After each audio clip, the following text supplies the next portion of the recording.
तो मैं एक शेर हुजूर गौस पाक की बारगाह में बहुत पढ़ता था। माशाअल्लाह। मैं पढ़ता हूँ और दुआ करो कि फिर पढ़ने के लायक बन जाऊँ इंशाअल्लाह। माशाअल्लाह। हुजूर गौस पाक की कदम शरीफ के करीब बैठता था, बगदाद शरीफ में ये शेर पढ़ता था।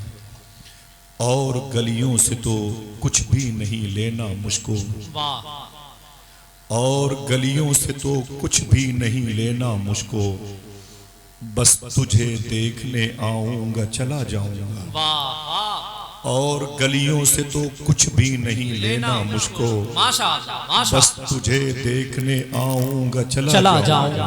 जिंदाबाद। अपनी दहलीज पे कुछ देर पड़ा रहने दे, अल्लाह। जैसे ही होश में आऊंगा चला जाऊंगा। वाह वाह। अपनी माशाअल्लाह, दहलीज माशाअल्लाह। पे कुछ देर पड़ा रहने दे, जैसे ही होश में आऊंगा चला जाऊंगा। और गलियों से तो कुछ भी नहीं लेना मुझको, जैसे ही होश में आऊंगा चला जाऊंगा। अपनी दहलीज पे कुछ देर पड़ा रहने दे, जैसे ही होश में आऊंगा चला जाऊंगा। माशाअल्लाह। जिन मेरे भाइयों ने इस इदारे की बागडोर संभाल रखी है, मेरी दुआ है अल्लाह उनके दिलों में गौस पाक की मोहब्बत पैदा फरमा दे। आमीन कह दें। आमीन। हाँ, मोहब्बत से बैठे हैं। ये जो बच्चे हैं शोर कर रहे हैं, बेटा जिम्मेदार लोगों को चाहिए कि वो कुछ करीब आ जाएं, बच्चों को यहाँ से हटा दें। अगर थोड़ी सी जिम्मेदारी से काम ले लें तो मेरी नज़र में थोड़ा सा जिक्र शेख का हो जाए। और ये बड़ी मुबारक महफिलें हैं, बच्चों को ज़रा सा पीछे कर दें और जो जिम्मेदार लोग हैं वो करीब आ जाएं, बैठ जाएं। आप ये मत समझें कि ये मौलवियों की रोज़ी रोटी का मैटर है। जो परवरदिगार आलम बिल गेट्स को, शेक्सपियर को, मिल्टन को, आइंस्टाइन को, नेतन्याहू को, व्लादिमीर पुतिन को, इन जैसे कुत्तों को रिस्क दे सकता है, वो हम जैसे दरूद पढ़ने वालों को भूखा नहीं मार दे। वाह वाह। समझ रहे हैं? ये ख्याल दिल से निकाल दें कि मौलवियों की अपनी रोजी रोटी का मामला है, वाह वाह वाह वाह करना, ऐसा कुछ भी नहीं है। ये शेख की महफिल है, हुजूर गौस पाक का जिक्र है। माशाअल्लाह। बुजुर्गों ने फरमाया हुजूर गौस पाक के जिक्र का कमाल ये है कि ये गौस पाक की मौजूदगी में होता है। वाह वाह। मैं कितनी खुशियां महसूस करके बटोर करके अपने भाई आजम इकबाल के सर पर सेहरे इश्क बना के बाद, माशाअल्लाह। मैं अभी गुजरात में था या उदयपुर के करीब में, तो उन्होंने फ़ोन किया। बड़े मुखलिस दोस्त हैं, उनकी आवाज़ पर लब्बैक कहते हुए मुझे खंबात शरीफ की तरफ जाना था। हुजूर गौस पाक की बहू मखदूमा का उर्स मुबारक आज की शब, माशाअल्लाह। लेकिन कई दिनों के बाद मैं आज रात में 12-1 बजे घर वापस गया। फिर हिम्मत नहीं पड़ी, मैंने मना किया। मैं सर के बलाया अपने दोस्तों की ख्वाहिशात की तकमील के लिए। बस गुजारिश है, ए बेटा बैठना नहीं, ये ऐसा नहीं बारी बारी इनको समझाऊं फिर बाद में इनको समझाऊं। बेटा बैठना आसानी से, ठीक है, मैं यहाँ पर अखबार नहीं पेश रहा हूँ, ठीक है, बैठना आपकी जिम्मेदारी बनती है। कुछ आवाज़ मेरी बगदाद शरीफ से मुतासिर है, माइक बहुत अच्छा है, हाफिज सलमान साहब ने, जो मेरे पहले अहमद रज़ा साहब वगैरह ने पढ़ा, अल्लाह सबकी हाज़िरी कबूल फरमा ले। आमीन आमीन। एक शेर नात का पढ़ता हूँ। मुजरिमे इश्क हूँ महशर में ये पहचान रहे, मुजरिमे इश्क हूँ महशर में ये पहचान रहे, या रसूल अल्लाह आपका हाथ रहे मेरा गिरेबान। थोड़ी सी जगह खाली है, अगर चाहें तो बैठे। मैं इस गांव में 30 साल के बाद आया हूँ। अब अगर फिर 30 साल के बाद आया तो मैं तो नहीं रहूँगा, ये कि मेरे जाने की खबर आ सकती है। थोड़ी देर के लिए बैठ जाएं, कुछ आगे की कुर्सियां खाली हैं। मैं अपने भाइयों से गुजारिश कर रहा हूँ, इंशाअल्लाह गौस पाक की बारगाह में वो जल्दी जाएंगे जो जल्दी आ रहे हैं इंशाअल्लाह। क्या कहना? इंशाअल्लाह। बोले चलेंगे आप लोग? हाथों को उठा के बोले चलेंगे गौस पाक की बारगाह में। कितने लोग हैं? ये मेरी आवाज़ वहीं से बैठी है, माइक आपका बहुत अच्छा है, बस इसका ईको जो है ना, ईको बंद कर दें भाईजान, ईको इसका बंद कर दें, आवाज़ थोड़ी सी बढ़ा दीजिएगा, इसका ईको बंद रखिएगा। मेरी अपनी आवाज़ मुतासिर है, माइक आपका बहुत अच्छा है, अल्लाह बरकतें अता फरमाए। आमीन कह दें। पूरा मुल्क देखता है, बहुत सारे चैनल्स मौजूद हैं, मैं नाम नहीं जानता लेकिन चिश्ती वर्ल्ड के नाम से वाकिफ़ हूँ। ये हिंदुस्तान का, हिंदुस्तान के बाहर भी लोग जानते हैं। अल्लाह ताला सबके कामों में इखलास अता फरमाए। मेरी बहनें बैठी हैं, मेरी माएँ बैठी हैं। ये हुजूर की मजलिसों के आदाब बता दूँ, ये जगह ख़त्म करें जरा, ये जो रास्ता इसे बंद कर दें, बस आगे आएँ, बंद कर दें। जब आज़म भाई आएंगे, सैयारा कमर भाई आएंगे तो कुर्सी लेके हट जाइएगा, ठीक है भाई, रास्ता बंद कर दे ज़रा सा और करीब आ जाए। मुजरिमे इश्क हूँ महशर में ये पहचान रहे। वाह। आ जाए, आ जाए। रसा करीब आ जाएं, रास्ता बंद कर दें, हाँ करीब बैठ जाएं माशा। और भी जो लोग दाएं बाएं हैं करीब बैठ जाएं। अगर हुजूर गौस पाक की बारगाह में जाना चाहते हैं तो उनके अजमतों के वसीले से बैठ जाएं माशाल्लाह। बैठे बैठे सब लोग बैठे भाई, वो रास्ता बंद कर दें जो रास्ता जो ये शाहराह की सूरत में नजर आ रहा है। और 2-3 लोग हैं जो कुर्सियां लेके करीब आ सकते हैं। मैं अपने भाइयों से गुजारिश करूंगा इंशाअल्लाह, इदारे के उलमा की कोशिश, मुंतजमीन की, डॉक्टर साहबान की और जामिया के प्रिंसिपल शाह साहब किबला की। सुने आप, मुजरिम इश्क हूँ महशर में ये पहचान रहे, या रसूल अल्लाह आपका हाथ रहे मेरा गिरे बांध रहे। मौत के वक्त रहे तेरा तसव्वुर ऐसा, मलकुल मौत भी कुछ देर को हैरान। अल्लाह अकबर, वाह। मौत के वक्त रहे तेरा तसव्वुर ऐसा, माशा मलकुल मौत भी। ये बहनें जो बैठी हुई ना हुजूर की मजलिसों में, ये मालूम है आज तो आई हैं बच्चों के साथ में, पहले भी बच्चों के साथ आती थी। जब इनकी गोद के बच्चे बीमार होते थे तो इनकी सहेलियां कहती थी, सयारा भाई, इनकी सहेलियां कहती तेरे बच्चे की तबीयत अलील है, किसी डॉक्टर के पास जा, किसी हकीम किसी तबीब को दिखा। तो ये मेरी बहनें कहती थी चल चल चल मुझे मशवरे मत दे, चल मुझे मशवरे मत दे, मैं अपने बेटे को किसी डॉक्टर के पास लेके नहीं जाऊंगी। तो बच्चियां बोलती थी क्यों क्यों क्यों? तो उनकी सहेलियां कहती थी 3 दिन के बाद मेरे दरवाजे पर हुजूर की मजलिस होने वाली है, मैं अपने इस बीमार बच्चे को लेके जाऊंगी, रात भर हुजूर की नातें हुजूर की बातें सुनते सुनते अल्लाह मेरे बच्चों को शिफा अता फरमाए। माशाअल्लाह माशाअल्लाह, ये हुजूर के जिक्र का कमाल है। और जहां पर आप बैठे हैं इस जमीन की वक़्त, इसका ग्राफ, इसका स्टेटस कितना बुलंद होता है। सूफिया फरमाते हैं जहां मजलिस रसूल होके ख़त्म हो जाती है, आप घर चले जाओगे, आपकी बच्चियां घर चली जाएंगी, सादात उलमाए किराम घर चले जाएंगे, यहाँ कोई नहीं होगा, दरी चादर भी उठा ली जाएगी। लेकिन लेकिन लेकिन सूफिया फरमाते 200-300 साल के बाद कोई अल्लाह का वली इधर से गुजरेगा तो इस ज़मीन को देख के ठहर जाएगा और अपने मुरीदों से कहेगा ठहर जाओ, इस ज़मीन की बरकतें बता रही हैं कि इस ज़मीन पर कभी मदीने वाले का जिक्र हो चुका। वाह वाह, आपको मालूम है सूफिया फरमाते हैं जब कब्रिस्तान के मुर्दे अपनों के इंतजार में थक जाते हैं तो वो अपने नबी की नात अपनी कब्र में सुन करके अपने दिलों को ठंडक पहुंचाते हैं। माशाअल्लाह, ये जो आवाज़ें जहां जहां मरहूमीन तक जा रही हैं, आज वो भी खुश होंगे कि जो काम, जिस काम की बुनियाद मैंने डाली थी, मेरी औलादों ने उस काम के झंडे को आगे बढ़ाया। क्या कहना। अल्लाह बीमारियां दूर करे। इस नात के महफिलों के तवस्सुल से कोई हिंदू हो या मुसलमान, उसके घरों में कोई बच्चे बीमार हो तो अल्लाह उन्हें शिफा अता फरमाए। हाथों को उठा के आमीन कह दें। आमीन आमीन, अल्लाह आपके छोटे मोटे कारोबार में बरकतें अता फरमा दे। आमीन कह दो। अल्लाह ने कुरान शरीफ में इरशाद फरमाया अला इन्न औलिया अल्लाह ला खौफुन अलैहिम वला हुम यहज़नून। इसकी मीनिंग आपने बचपन से अपनी माँ के पिस्तान से लिपटे हुए सुनते चले आ रहे हैं कि बेशक अल्लाह के वलियों को कोई टेंशन नहीं है, कोई खौफ नहीं है। अल्लाह के वली को किसी चीज़ का कोई टेंशन नहीं है, कोई खौफ नहीं है, कोई हुज़्न नहीं है, कोई मलाल नहीं है, वो बेनियाज रहते हैं। मैंने एक दुर्वेश से पूछा था अल्लाह के वली को कुरान कहता है कोई टेंशन नहीं होता। अल्लामा फैसल साहब किबला बैठा, किसी अल्लाह के वली को किसी चीज़ का टेंशन नहीं होता है। नजम भाई जी, मैंने पूछा था कमर भाई, तो फिर ये अल्लाह के वली अपनी जिंदगी में रोते क्यों हैं, अल्लाह इतना रोते क्यों हैं? जब कुरान कहता है ये बेखौफ हैं तो ये रोते क्यों हैं? तो उस दुर्वेश ने कहा था इसलिए रोते हैं कहीं इनको अल्लाह कहता है कि तुम्हें कोई हुज़्न, कोई मलाल नहीं, कोई टेंशन नहीं, फिर भी ये रोते हैं। कहते इस बात पर रोते हैं कि कहीं बेखौफ न हो जाओ, कहीं अल्लाह की खशियत, अल्लाह का डर मेरे दिल से निकल न जाए। यही डर उनकी मुस्कुराहट का सामान, यही डर उनकी कामयाबी है। अला इन्ना औलिया अल्लाह, अल्लाह के वलियों को, क्या कहना, अल्लाह के वलियों को ऊंची बोले किसको? इल्म के शहर से ताल्लुक है प्रिंसिपल साहब, जिसे औलिया का शहर का, उलमा का शहर कहा जाता है। घोसी शरीफ सरकार सदरुल शरिया की ज़मीन है। सूफिया कहते हैं जब कुरान कहता है, अल्लाह कहता है मेरे वलियों को किसी चीज़ का टेंशन नहीं है, देखना कितने लोग सुभान अल्लाह कहते हैं। तो शेख अब्दुल कादिर जिलानी तो औलिया के सरदार हैं। शेख अब्दुल कादिर जिलानी तो औलिया के सरदार हैं।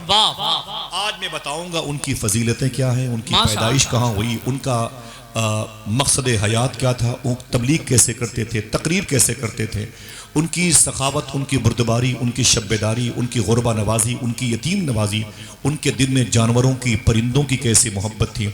और उनके जब नाम के मुबारक महीने रबीउल गौस की सूरत में आते हैं तो पूरी दुनिया में कैसी खुशी मनाई जाती है। वाह वाह हाथों को उठा के बोले चलेंगे बगदाद शरीफ। इंशाअल्लाह। कितने लोग ऊंची बोले, ऊंची लोग कौन सा लगाएंगे नारा? लब्बैक या गौसे आजम। ऊंची बोले, लब्बैक या गौसे आज़म। बोले भाई बोले कौन सा नारा? लब्बैक या गौसे आज़म। ये सब मेरे कबीले के लोग हैं, इनको खामोश रह के अब इनको आराम करने दो। आप बोलो कौन सा लगाएंगे नारा? लब्बैक या गौसे आजम। ये अल्लाह के औलिया के सरदार हैं, औलिया किराम के सरदार हैं। इन्हें मुअल्लिमुल औलिया कहा जाता है, सुल्तानुर रिजाल कहा जाता है। समझ रहे? इन्हें कुतुबुल इंस वल जिन कहा जाता है, कुतुबुल मलाइका कहा जाता है। इन्हें शेख अब्दुल कादिर जिलानी कहा जाता है। इंशाअल्लाह इनकी पैदाइश मुबारक जीलान शहर में हुई है। कहाँ हुई है? बोलते रहिएगा, बच्चियां आवाज कम करें, मेरी बहनें। हुजूर गौस पाक की पैदाइश कहाँ हुई है? ऊंची बोले कहाँ हुई है? जीलान किस शहर में है, किस मुल्क में है? मैं पहले बता दूं ताकि आप झूठ न बोल पाए। ईरान में। जीलान कहाँ है? ईरान एक मुल्क है, ये बलादे फारस का बेल्ट होता है। ये अरब में नहीं आता, ये अजम में आता है। हुजूर गौस पाक के वालिद शेख मूसा जंगी दोस्त इनका नाम था। अगर कोई पूछे कि गौस पाक के अब्बू का नाम क्या था तो कहना शेख मूसा जंगी दोस्त। क्या कहोगे? बोले बोले शेख मूसा जंगी दोस्त। बचपन से सुना है सेब वाला वाकया कि गौस पाक के अब्बू जा रहे थे।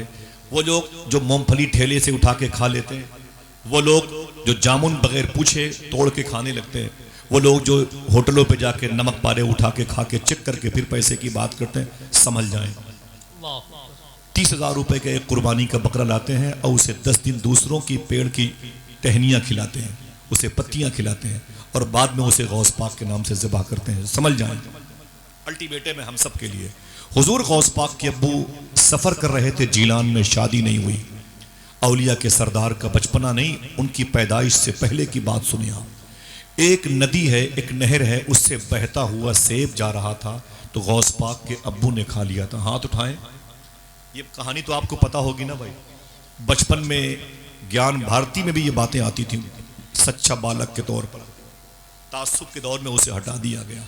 हुजूर गौस पाक के अब्बू ने बहती हुई नदी में एक सेब खा लिया था। एक नदी में एक सेब था बहता हुआ, उसे खा लिया। मालूम है जब सेब अंदर गया तो ख्याल पैदा हुआ कि बगैर पूछे खा लिया है, यह तो जुर्म हो गया।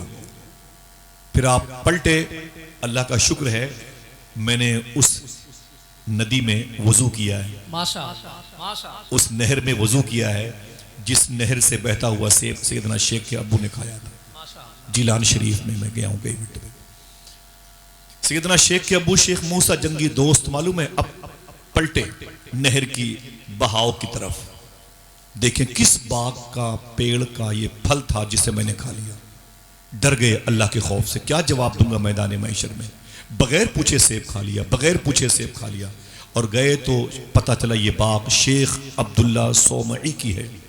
गौस पाक की ये नाना है शेख अब्दुल्ला सोमई।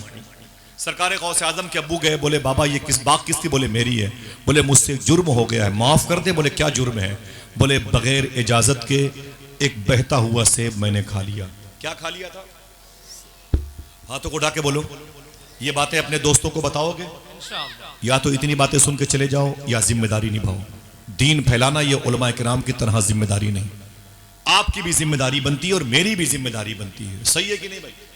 जो बातें आपको मालूम अपने बच्चों को बताएं, अपने पड़ोसियों को बताएं, अपनी बहन बेटियों को बताएं। इंशाअल्लाह इस तरीके से चिराग जले। हुजूर गौस पाक के अब्बू ने कहा कि जनाब मैंने आपकी बाग का एक सेब बहता हुआ खा लिया।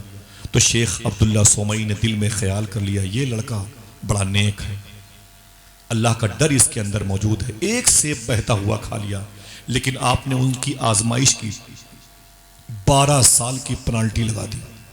बोले सेब आपने खाया? बोले हाँ। 12 साल तक मेरे सेब की बाग में आपको बागबानी करनी पड़ेगी, इसके खेत को जोतना पड़ेगा, ये वो फल फ्रूट ये नशोनुमा पेड़ पौधों की सारी हैयत को आपको संभालनी पड़ेगी। गौस पाक के अब्बू कहते हैं मुझे अल्लाह का डर याद है, अल्लाह की खशियत मेरे दिल पे गालिब थी, मैं डर गया।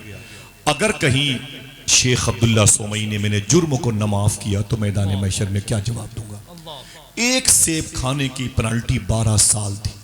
12 साल तक आपने उनकी बाग में बागबानी की, पेड़ पौधे को सींचते रहे, उसे आप छोटे थे बड़े करते रहे। 12 साल के बाद भी छुट्टी नहीं मिली। फिर आपने फरमाया कि मुझे छोड़ दो, 12 साल हो गए, मेरे सेब वाले जुर्म को माफ़ कर दो। ये सब ने सुना। तब भी शेख सोमई ने कहा नहीं माफ़ करूँगा। मेरी एक बेटी है जो अंधी, लूली, लंगड़ी, बहरी है, अगर उससे शादी करोगे तब तुम्हें माफ़ करूँगा। गौस पाक के अब्बू बड़े खूबसूरत थे। मोहब्बत से कह दो सुभान अल्लाह। आपके बेटे के बारे में कहा होता कुर्सी पे खड़े होकर सुभान अल्लाह के। गौस पाक के बाबा जान बड़े खूबसूरत थे, शेख मूसा जंगी दोस्त। जाहिर सी बात है जब उनका बेटा शेख अब्दुल कादिर जिलानी इतना खूबसूरत है तो बाप कितना खूबसूरत रहा होगा।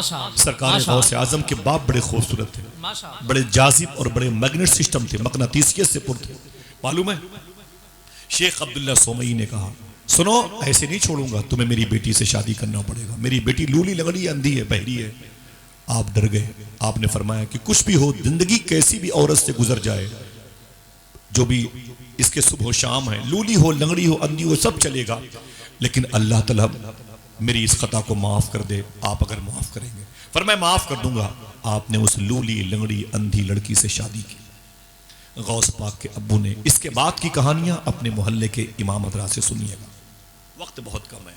मैंने पूछा एक दुर्वेश से, कमर में बैठे उलमा किराम, मैंने पूछा एक बुजुर्ग से, वो भी सुने जो पैसों का गबन करते हैं, वो भी सुने जो खेत खलियान की वो जमीनों को इधर से उधर करते हैं, वो भी सुने जो दूसरों के गायब रहने पर उनके गले से पैसे निकालते हैं, वो भाई भी सुने जो अपने भाई का माल गजब करता है, और मैं भी सुनूं जो जलसे वालों का किराया लेकर के उनको धमकियां देके पैसे भी वापस नहीं करता, और फिर जो है कहता हूं कि मेरी बेइज्जती करते हो। माज़अल्लाह, ये हराम खोरी कब तक।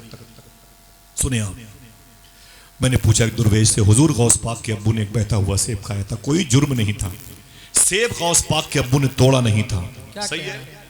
बोलो भाई, ठेले पे बिक रहा था, लेके भागा नहीं, शेख अब्दुल्ला सोमई की जेब से नहीं निकाला। मैंने कहा था गौस पाक के अब्बू ने बहता हुआ सेब जा रहा था, क्या पता किसका है। गौस पाक के अब्बू अगर उस सेब को नहीं खाते तो सेब सड़ जाता। मैंने कहा गौस पाक के अब्बू ने बहते हुए सेब को सड़ने से बचा लिया। ये गौस पाक के अब्बू का कितना बड़ा एहसान है। आपने सेब को खराब नहीं होने दिया, उसके बदले में 12 साल तक पेनल्टी। ये मीनिंग क्या है, ये क्या मतलब है? अगर आपका दिल जवाब से मुतमईन हो जाए, उस फकीर के जवाब से, तो इसे घर लेके जाना, कागज पे लिख लेना, उसे फोटो लेना, कभी स्टेटस पे लगा लेना। माशाअल्लाह। क्या कहा था? मैंने कहा कि गौस पाक के अब्बू ने एक बहता हुआ सेब खा लिया था, तोड़ा नहीं था, चुराया नहीं था, लेके भागे नहीं थे, बहता हुआ सेब था। तब इतना बड़ा जुर्म कैसे हो गया? 12 साल की पेनल्टी लगा दी। देखना कितने लोग सुभान अल्लाह कहते हैं। उस दुर्वेश ने कहा गौस पाक के अब्बू जानते थे, हुजूर गौस पाक के अब्बू जानते थे कि अगर खाने पीने में मैंने इस कदर एहतियात न किया तो मेरे घर में वलियों का सरदार शेख अब्दुल कादिर जिलानी कैसे माशाअल्लाह, माशाअल्लाह, अल्लाह अल्लाह अल्लाह। जरा अपने हाथों को उठा के बोले अपने माँ बाप की मगफिरत के लिए सुभान अल्लाह, सुभान अल्लाह। फिर से बोले सुभान अल्लाह। अल्लाह मेरे भाइयों के उठे हुए हाथों के इन कलमाते नूर को अहले फलस्तीन की मगफिरत का सामान बना। आमीन आमीन। बात समझ में आई? अगर गौस पाक के अब्बू इस कदर एहतियात न करते तो उनके घर में वलियों का सरदार शेख अब्दुल कादिर जिलानी कैसे पैदा? आज हमारी आदत क्या है? उठा ले अपने हाथों को, 2 कामों पर अमल करना है, एक तो सच बोलना है और एक इंशाअल्लाह हलाल खाना है। अपने जलसे में 10 साल के बाद 1 मरतबे आया करें, लेकिन दिन भर में 10 मरतबे बाजार जाया करें तो हमेशा रिस्क हलाल लाया इंशाअल्लाह। यही सबसे बड़ा जलसा है यार। क्या कहना? आप क्या समझ रहे हैं कि वो नहीं देख रहा है तो उसकी दुकानों के सामान गायब कर दिए जाएं, वो नहीं देख रहा है तो उसकी दुकान, उसके पेड़ से अमरूद और आम तोड़ के खा लिए जाएं।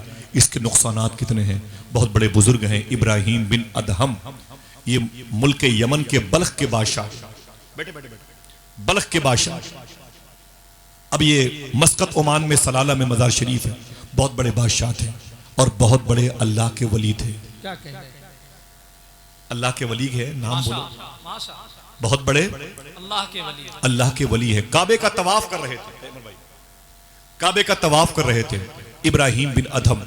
2 बुजुर्ग उसी आंगन में थे। क्या कहना? उसी आंगन में एक ने एक से कहा लग रहा है ये इब्राहिम बिन अदहम है। उसने कहा हाँ मुझे भी लग रहा है। एक ने फिर एक से कहा ये बहुत बड़ा अल्लाह का वली था, अल्लाह है नहीं। अल्लाह बहुत बड़ा अल्लाह का वली था, है नहीं। एक ने कहा क्यों नहीं है? इब्राहिम बिन अदम के तो बड़े नाम है। कहा नहीं, अल्लाह ने विलायत छीन ली। कहा क्यों? कहा कल मक्के की बाजार में गए थे खजूरें खरीदने के लिए, तो खजूर तौलने वाला इनके तराजू की तरफ 3 खजूरें ज्यादा डाल दी। इन्होंने उन खजूरों को वापस नहीं किया। अल्लाह अल्लाह वो नीचे आए हुए तराजू को देखा, खुश हो गए थे, चलो पैसे से ज्यादा खजूरें आ रही हैं। वो 3 खजूरें लेके जैसे घर के अंदर दाखिल हुए, विलायत घर से बाहर चली। अल्लाह हाई स्कूल और इंटर की मार्कशीट नहीं है कि गायब हो जाए तो 10-20 हज़ार में आप जाके फैजाबाद ले सकते हैं, लखनऊ। ना ना ना ना ना, ये विलायत की सर्टिफिकेट है, क्या कहने। अल्लाह की दोस्ती की सर्टिफिकेट है, सनद है। अगर ये छिन गई तो मिलना मुश्किल पड़ जाएगा। बेशक इब्राहिम बिन अदम कहते मैं तो कांप गया। मैंने गिलाफे काबा थाम के रो के दुआ मांगी। तवाफ मुकम्मल करने के बाद सीधे घर गया और घर जाने के बाद 3 खजूरें उठाई और उठाने के बाद आके उस खजूर बेचने वाले के दामन पे फेंक दिया। पकड़ अपनी खजूरें। और मैं खजूरें फेंक करके वापस आया। फिर मैंने काबे का तवाफ शुरू किया। फिर उन दोनों बुजुर्गों ने मुझे देख के बोले, एक ने फिर एक से कहा, लग रहा है इब्राहिम ने खजूरें वापस कर दी, अल्लाह ने विलायत वापस कर दी। माशाअल्लाह माशाअल्लाह हाथों को उड़ाएं, हाथों को उड़ाएं। इंशाअल्लाह बोले मुसलमान है, अल्लाह का शुक्र है। बोलो ना भाई, अल्लाह का शुक्र है। मुसलमान है, हुजूर की उम्मत में है, वादा करो इंशाअल्लाह हलाल खाएंगे। इंशाअल्लाह इंशाअल्लाह। अगर आप पुलिस डिपार्टमेंट में हैं, अगर आप IAS ऑफिसर हैं, अगर आपके बच्चे SDM हैं, DM हैं, PIG हैं, जो जितनी बड़ी बड़ी पोस्ट पर हैं आपके बेटे जो है ना, वो होमगार्ड और पुलिस और मिलिट्री से लेकर के ऊपर तक, दुआ करो कि अल्लाह सबको हलाल खाने की तौफीक अता फरमाए। आमीन आमीन नीचे आमीन। इधर मुअज्जिन से लेकर मुकब्बिर, मुकब्बिर से लेकर इमाम, इमाम से लेकर नकीब, खतीब, शायर, पीर, फकीर, मुहद्दिस और मुफक्किर, जितने भी लोग हैं, दुआ करो अल्लाह सबको हलाल खाने की तौफीक अता आमीन फरमाए। आमीन। ये बुनियाद है हमारे अकीदे के बदलने की और अकीदे की सालमियत की। अगर हमने हराम खाना शुरू कर दिया तो हमारी आने वाली औलादें हुजूर की तौहीन करने वालों में शामिल हो सकती। अल्लाह मैंने पूछा एक बुजुर्ग से, ये लोगों के अकीदे कैसे बदल रहे हैं, लोग हुजूर की शान में तौहीन कैसे करते हैं? मालूम क्या बताया? बोले हराम खाने की वजह से। अल्लाह जिसका दिल हराम खाने का आदी हो जाता है ना, आहिस्ता आहिस्ता उसके दिल से इश्क रसूल निकल जाता है। बहनों, तुमसे गुजारिश है, अपने शौहरों पर इतना दबाव न बनाओ अपने अखराजात के कि तुम्हारे शौहर हराम खाने पर मजबूर हो जाए। तुम्हारी औलादें जिनको तुमने समझ रखा है ये मेरी बुढ़ापे का सामान बनेंगे, बुढ़ापे का सामान बने न बने, ऐसी नेक औलाद बनाओ जो तुम्हारी मगफरत का सामान बन जाए। वाह वाह। आइए शेख की बातें करते हैं। सरकार गौसे आजम सैयदना शेख अब्दुल कादिर जिलानी के वालिद शेख मूसा जंगी दोस्त की शादी जिस लड़की से हुई थी, वो लूली नहीं थी, लंगड़ी नहीं थी, अंधी नहीं थी, बहरी नहीं थी। फिर वो क्या थी? उसने किसी गैर मर्द को देखा नहीं था, उसने कभी गालियां नहीं दी थी, उसके हाथ कभी किसी गरीब पर उठे नहीं थे, उसका कदम किसी बुराई की तरफ नहीं गया था, जिसके लिए उनके बाप शेख सोमई ने कहा था मेरी बेटी इस तरीके से है। शादी हो गई, गौस पाक के अब्बू की शादी हो गई। गौस पाक की अम्मी का नाम था फातिमा उम्मुल खैर, बाप का नाम था शेख मूसा जंगी दोस्त। ये शादी 25-30 साल उम्र के बाद, गौस पाक की अम्मी की उम्र 25, 30, 35, 40, 45, 50, 55, 59, 59 साल गौस पाक की अम्मी की उम्र हो चुकी थी। अभी घर में कोई बेटा नहीं पैदा हुआ। 59 ईयर्स गौस पाक की अम्मी की हो गई थी, लेकिन कोई बेटा नहीं पैदा हुआ, कोई बेटा नहीं। जब 60 साल उम्र गौस पाक की अम्मी की उम्र हुई, कितनी? 60 साल। ऊंची बोले। 60 साल गौस पाक की अम्मी की उम्र हुई, तब उनके घर में देखना कितने लोग सुभान अल्लाह कहते हैं, उनके घर में वलियों का सरदार शेख अब्दुल कादिर जिलानी पैदा हुआ। माशाअल्लाह माशाअल्लाह। जब गौस पाक की अम्मी की उम्र कितनी हुई? 60। ऊंची बोले। एक बात डॉक्टरियत के एतबार से सुन ले, मेरी बहनें सुने, जब औरतों की उम्र 60 साल की हो जाती है, ये बच्चों को नहीं पैदा कर सकती, वो सिस्टम नहीं होता, जरासीम जरसूमा मर जाते हैं। अगर वो अजम की औरत है तो हजरत, और अगर वो अरब की औरत है, अरबी तहजीब व सकाफत में उसकी नशोनुमा हुई, परवरिश हुई है, अरबी कल्चर की लड़की है, औरत है, तो 60 के बाद 65 साल तक भी वो लड़कों को जन्म सकती है, पैदा कर सकती है।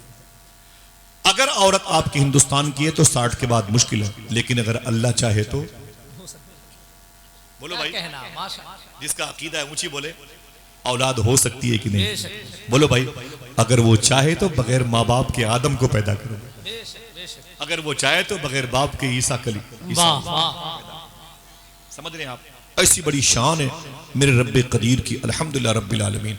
परवरदिगार आलम के महबूब शेख अब्दुल कादिर जिलानी जिन अय्याम में जीलान शरीफ में पैदा हुए, देखना कितने लोग बोलते हैं उन्हीं अय्याम में 1100 लड़के जीलान के बलादे गिरदो नवाह में पैदा हुए थे। अल्लाह ने उन 1100 लड़कों को अपना वली बना के पैदा किया। वाह वाह माशाअल्लाह। ये वलियों के सरदार के कदम की बरकत है। वाह वाह। माओ की गोद में बच्चे पैदा होते हैं, लेकिन गौस पाक के कदम की बरकतों से उस वक्त की औरतों की गोद में अल्लाह के वली पैदा हुए। सरकार गौस आजम सैयदना शेख अब्दुल कादिर जिलानी की जिंदगी यूट्यूब की दुनिया में सुने बहुत सारी बातें तो पता चलेगी आपका बचपन जीलान में कैसे गुजरा। और आप 18 साल के हुए तो आपने अपनी माँ से इजाज़त मांगी, कहा मेरी माँ मुझे बगदाद शरीफ जाना है। माँ ने कहा क्यों? तो शेख फरमाते हैं मुझे तालीम हासिल करनी है। तो माँ ने रो के कहा अय मेरे बेटे, मेरी उम्र 78 साल की है और तू 18 साल का है, तू बगदाद तालीम हासिल करने के लिए जाना चाहता है। गौस पाक की अम्मी कहती हैं हाँ मेरी क्या इरादा है? तो गौस पाक फरमाते जी माँ मैं बगदाद शरीफ। बोले वहाँ क्या है? बोले वहाँ पर बाबुल इज़्ज़त एक मोहल्ला है, बगदाद शरीफ ये सेंट्रल पॉइंट है। इस मोहल्ले में एक मदरसा है, एक इदारा है, जामिया है, जिसको जामिया निज़ामिया कहते हैं। इसके फाउंडर का नाम शेख अबू सईद मखजूमी है। वहाँ मैं इल्म रसूल, इल्म रज़ा, इल्म अली की बरकतें हासिल करूँगा। देखना है कितने लोग सुभान अल्लाह कहते हैं। माँ ने कहा जा जा मेरे बेटे, तू मेरी खिदमत के लिए नहीं पैदा हुआ, तू अपने दादा के दीन की खिदमत के लिए पैदा हुआ। 18 साल 78 साल की उम्र की कौन सी ऐसी बूढ़ी माँ है जो अपने 18 साल बेटे को छोड़ देगी? मालूम है जब गौस पाक दरवाजे पर आए ना तो आपकी अम्मी अपनी माँ से लिपट गए। माँ ने एक जुमला कहा था, कभी अपने बच्चों से कहा करो। सूफिया कहते हैं आप नहीं कहते बेटा अंग्रेजी में टॉप कर ले, मैथ में टॉप कर ले, स्पोर्ट्स की जनरल मालूमात में टॉप कर ले, और जो है जोग्राफियाई हवाले से तो अपने जहन को मजबूत कर ले। कभी कभी सूफिया कहते अपने बच्चों से कहा करो अय मेरे बेटे सच बोलने में भी टॉप कर ले। पूरे स्कूल में इतना सच बोल कि सच्चाई और तू लाजिमो मलजूम से हो जाए, दोनों एक दूसरे के भाई मालूम हो। लेकिन अपने बच्चों से ये नहीं कहते हैं। सरकार गौस आजम की माँ ने कहा मेरे बेटे ये मेरी और तेरी आखिरी मुलाकात है। कौन माँ कहेगी मुझे बताएं? 4 घंटे के बाद तो औरतें स्कूल के दरवाजे पे चली आती हैं अपने बच्चों को लेने के लिए। इतना भी बर्दाश्त नहीं होता कि पता नहीं गाइड मेरे बच्चों को सही तरीके से स्कूल की बस में बिठाता है कि नहीं बिठाता है। बच्चों से मोहब्बत इस दर्जा होती है, अल्लाह अकबर। लेकिन गौस पाक की अम्मी फरमाती हैं जा मेरे बेटे जा, तू मेरी खिदमत के लिए नहीं पैदा हुआ, तू अपने दादा के दीन की खिदमत के लिए पैदा हुआ है। सैयदना शेख अब्दुल कादिर जिलानी हुजूर गौस पाक सरकार 18 साल की उम्र में आप वापस निकले और माँ ने एक जुमला कहा था, बेटा हमेशा सच बोलना। हाथ उठा के बताएं माँ ने क्या कहा था? सच बोलना। ऊंचे बोले हमेशा सच बोलना। ये जो बच्चे खेल रहे हैं मैं भाइयों से गुजारिश करूंगा बेटा बैठ जाओ सब लोग। बड़ी उम्मीदें हैं, तुम्हारी पैदाइश पर बड़ी खुशियां मनाई गई हैं। तुम मस्जिदों से निकल जाते हो तो मस्जिद के दरो दीवार तुम्हारा इंतजार करते हैं। हुजूर की महफिल में आज यहाँ की खुशबुएं तुमसे मिलना चाहती हैं। अपनी जिंदगी बर्बाद मत करो। मैं अभी आ रहा था, 3 बच्चे वहां पर बैठ के गेम खेल रहे थे। वो बच्चे, उनकी उम्रें क्या थी? मोबाइल से छोटे थे वो। उनकी उम्रें क्या थी? क्या सिखाया हमने अपने बच्चों को? ये लाख 1.5 लाख रुपए रोज जलसा करना, यहाँ से वहाँ, हम जैसे लोग, हम जैसे कुत्तों से बदतर इंसान को भागना पड़ा। थोड़ी सी अपने मुआशरे पर नजर डालें आप।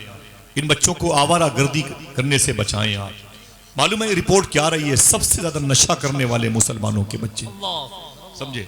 तवायफ खाने पे सबसे ज्यादा जाने वाले मुसलमानों के बच्चे, समझे? वो लड़के जिनके होंठ पर हुजूर की नातें होनी चाहिए, जिनके होंठों पर हुजूर के नगमे होने चाहिए, आज आवारगी का शिकार है। लड़कियों को भी हॉस्टल के नाम पर क्या क्या सूझी है, लड़कियों को मुलाजमत के नाम पर क्या क्या सूझी है। मदीने शरीफ में एक काले कलौटे हुजूर के साहबी थे, हुजूर के पास बैठे थे। तो हुजूर ने फरमाया तुम्हारी शादी हुई? तो बोले हुजूर मुझसे शादी कौन करेगा? लड़कियां मदीने की हुस्न वाली हैं, मैं काला इंसान हूं, मेरी आंखें बड़ी बड़ी हैं और मेरे होंठ बड़े मोटे मोटे हैं, मेरे बाल घुंघरीले हैं, मुझे अपनी लड़की कौन देगा? मैं हबशी नस्ल का हूं। मेरे आका फरमाते हैं ऐसा करना, इसी मदीने में मेरे एक सहाबी हैं, गुलाम हैं, उनके घर चला जा, उनकी एक लड़की बड़ी खूबसूरत है, जाके उनसे सलाम करना और उनसे कहना मुझे हुजूर ने भेजा।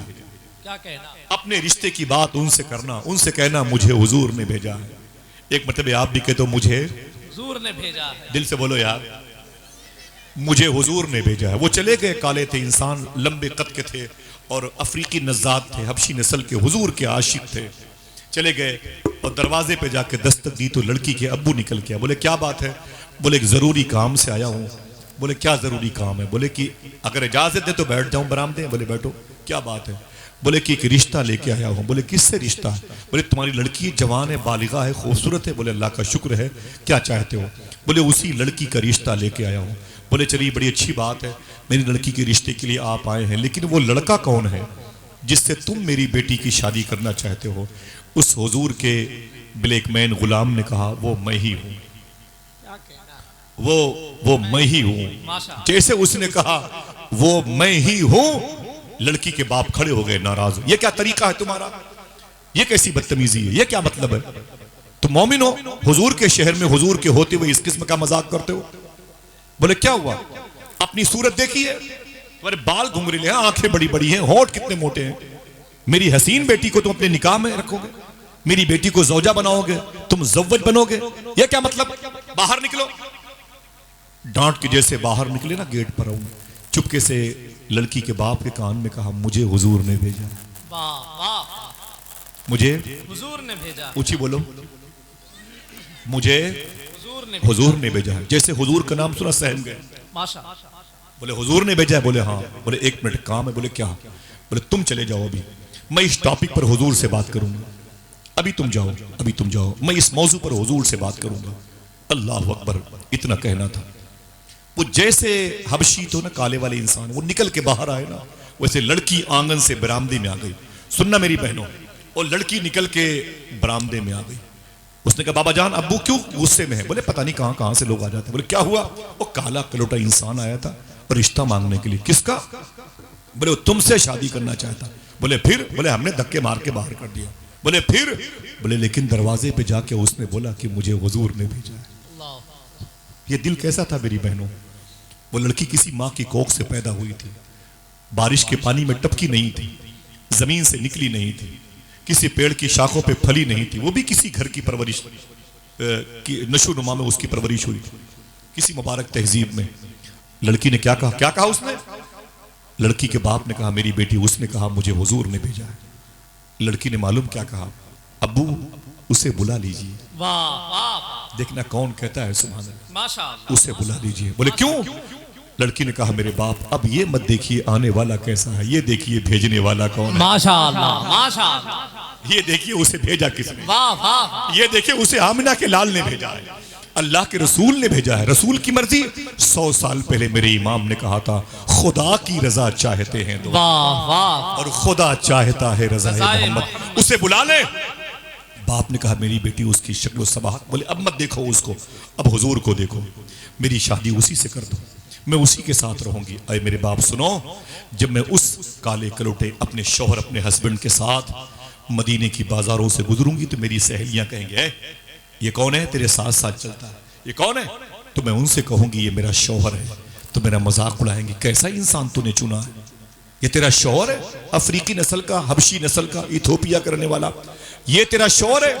तो मैं अपने उन सहेलियों के दुपट्टे पकड़ के बोलेंगे सुन, तेरी शादी तेरे फूफा ने करवाई, तेरी शादी तेरे मामू ने करवाई, तेरी शादी तेरे बाप ने करवाई है, मेरी शादी रसूल पाक ने करवाई है। वाह वाह, मैं मर्जी मुस्तफा के मुताबिक ही जोड़े का माशाअल्लाह शिकार। माशाअल्लाह, मुझे अल्लाह ने अपने फजल, अपने हबीब के फजलो करम से एक दूसरे के करीब किया है। चल चल मुझे मशवरे मत दे।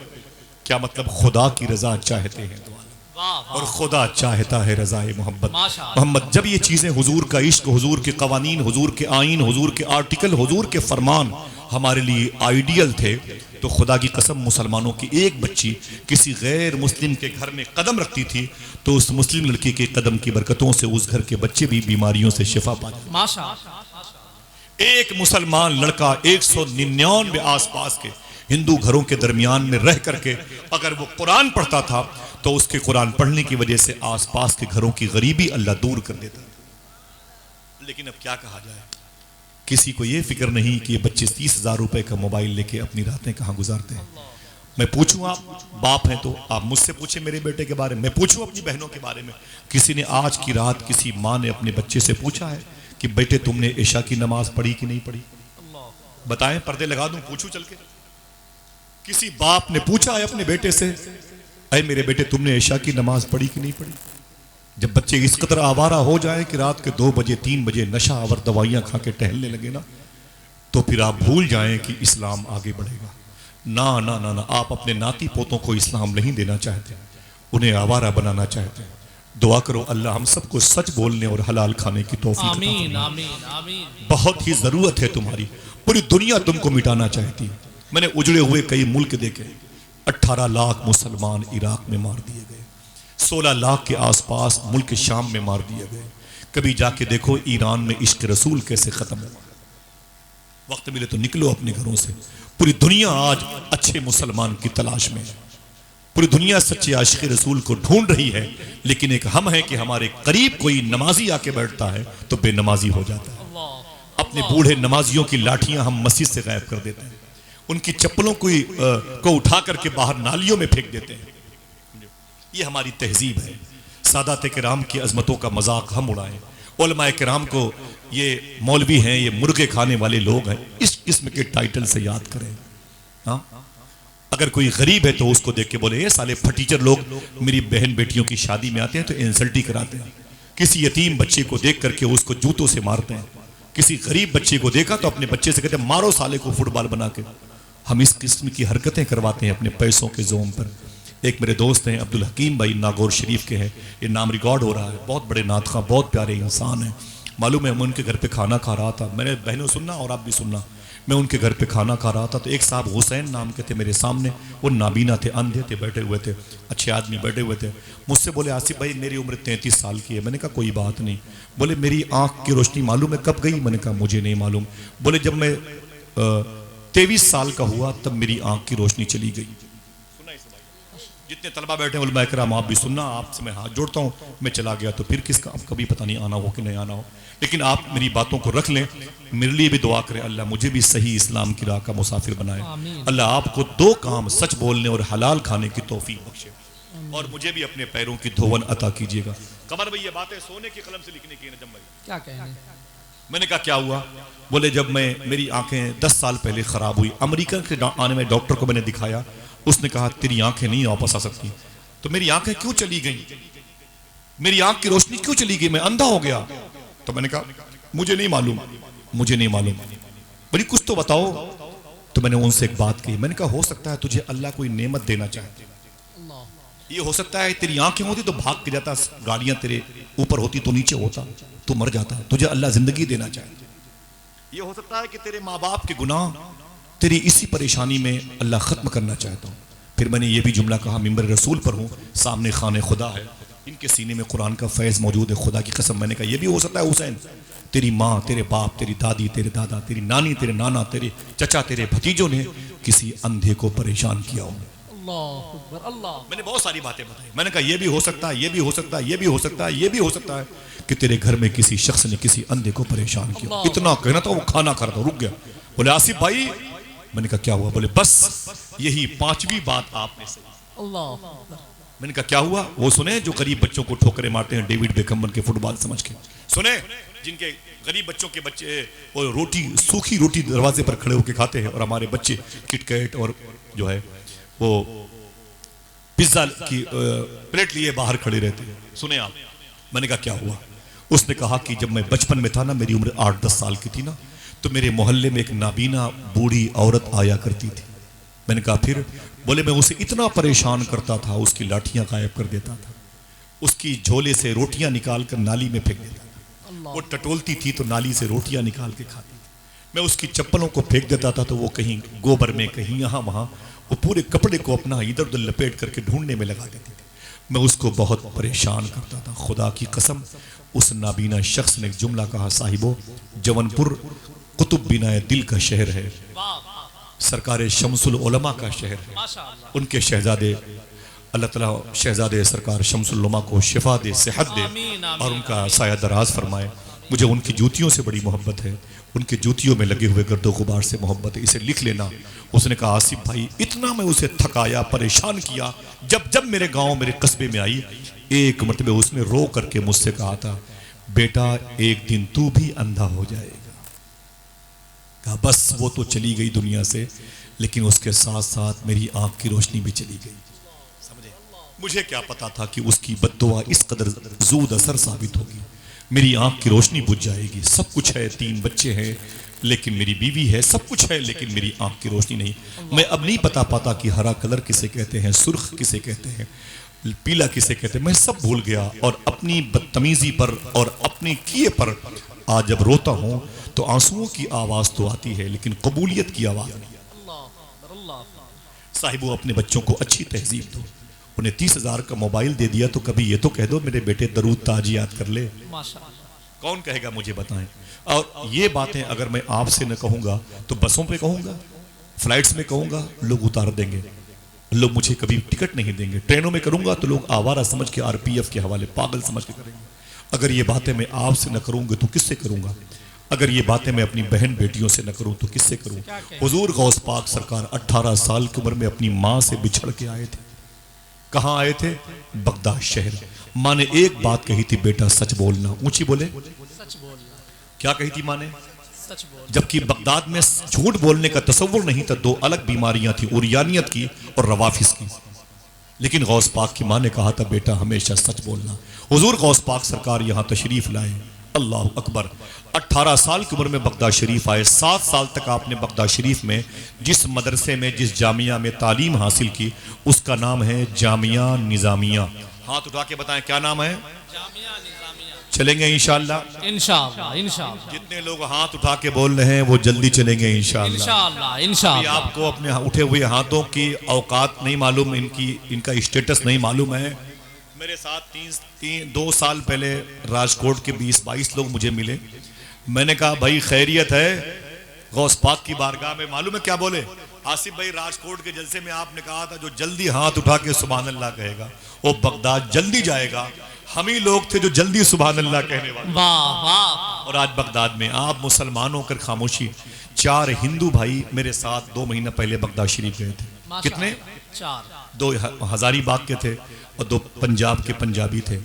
एक जब गौस पाक की बारगाह से आंगन में निकले ना तो मैंने उनसे पूछा, उनके बेटे का नाम था अजय, बड़े पढ़े लिखे बहुत बड़ी पोस्ट पे थे।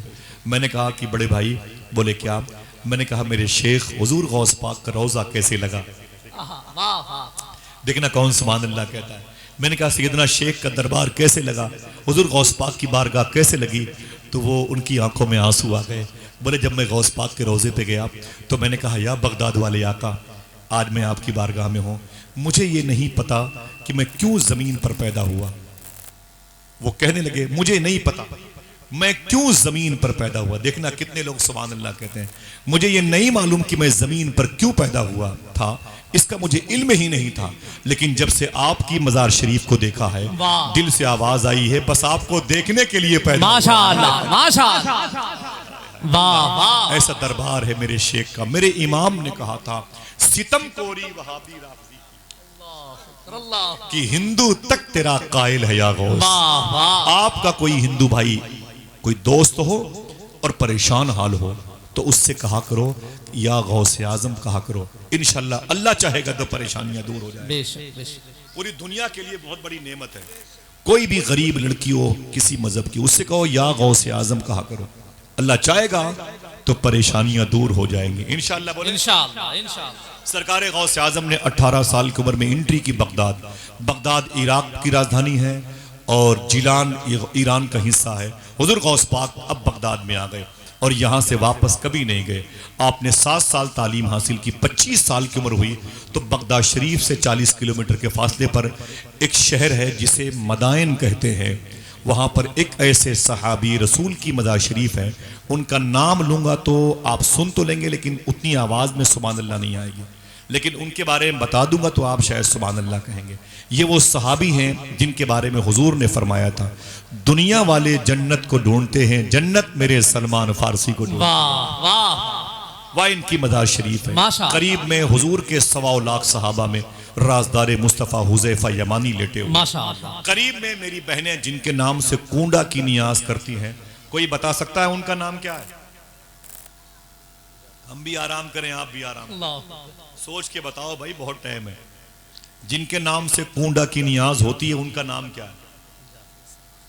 बोलो भाई, आधे घंटे का टाइम देता हूं, हम भी आराम करें। बोलो भाई, जिनके नाम से कूंडा की नियाज होती है उनका नाम इमाम जाफर सादिक है। मेरी बहनों, तुमने इतने उनके नाम से खस्ते बना करके खिलाए, लोगों को उनके नाम तक की खबर ना हुई। अभी यही अहले तशा की महफिल होती ना तो 6 साल के बच्चे भी खड़े हो जाते। यही परेशानी है हमारे यहाँ, किसी को यह तक इल्म नहीं कि किन के नाम से कूंडे की नियाज होती है। और इतनी नेमतें खाई हैं कि दांत टूट गए। समझ रहे हैं आप? उनके नाम से इतनी नियाज हुई कि खाते खाते पेट में दर्द हो गया, लेकिन उनका नाम भूल गए। अल्लाह, जिनके नाम से हमारे दस्तरखान सलामत है। अफसोस की बात, इतनी मुबारक महफिलें रिकॉर्ड होंगी, ये बातें तो क्या असर पड़ेगा। उनके सगे भाई इमाम ताहिर, जो इमाम बाकिर के बेटे हैं, इमाम मूसा काजिम के मुबारक जो है चचा, उनका रोज़े शरीफा वहीं पर मौजूद है। उनके करीब में जनाबे जाबिर अंसारी के बेटे जनाबे अब्दुल्ला अंसारी लेटे हुए। 4 मुबारक शख्सियतें वहां पर मौजूद हैं। करीब में एक जंगल था जहां गौस पाक ने 25 साल तक अपने रब को याद किया है। मेरे सवाल का जवाब 25 साल तक, यही जवाब है। कितने साल तक? 25 साल। ऊंची बोले, बात किसकी हो रही है? गौस पाक की। ऊंची बोलो भाई, आवाज आपकी कमजोर है, ऊंची बोलो, किसकी बात हो रही है? 25 साल गौस पाक ने मदाइन के जंगल में गुजारे थे। मालूम है, ये औलिया के सरदार हैं। क्या कहना? वहां क्या खाते पीते थे बताऊं? दरख्तों की पत्तियां खाते थे। करीब में नहरे दजला, लेकिन पानी पीने की इजाजत नहीं थी। आप फरमाते हैं रो करके पूरे पूरे साल हो जाते थे, एक कतरा पानी पीने की इजाजत नहीं होती थी। एक रोटी का टुकड़ा अगर 1 साल में मिल जाता था तो पानी नहीं मिलता था। आज इन गरीब बच्चियों की शादियों में अगर रोटियां गर्म ना हो तो हम उसे टेबल के नीचे फेंक देते हैं, जूतों से मसल देते हैं। हाँ, बोटियां कम होती हैं तो सेल्फी लेके गाली देते हैं। साले फकीर के पास जब खिलाने की ताकत नहीं थी, जब ताकत नहीं थी तो हमें बुलाया क्यों था? साहिबो, क्या ये उसूल इस्लामी है? मैं जिस शेख की बातें करता हूँ वो फरमाते हैं कि मुझे चोर पागल कहते थे। जो चोर थे उस इलाके में मुझे पागल कहते थे। मैं भूख की वजह से दमे नफ्स का शिकार होता, जमीन पर पड़ा रहता था। लोग मुझे मुर्दा समझ करके लावारिस लाशें जहां पड़ी होती वहां फेंक देते थे।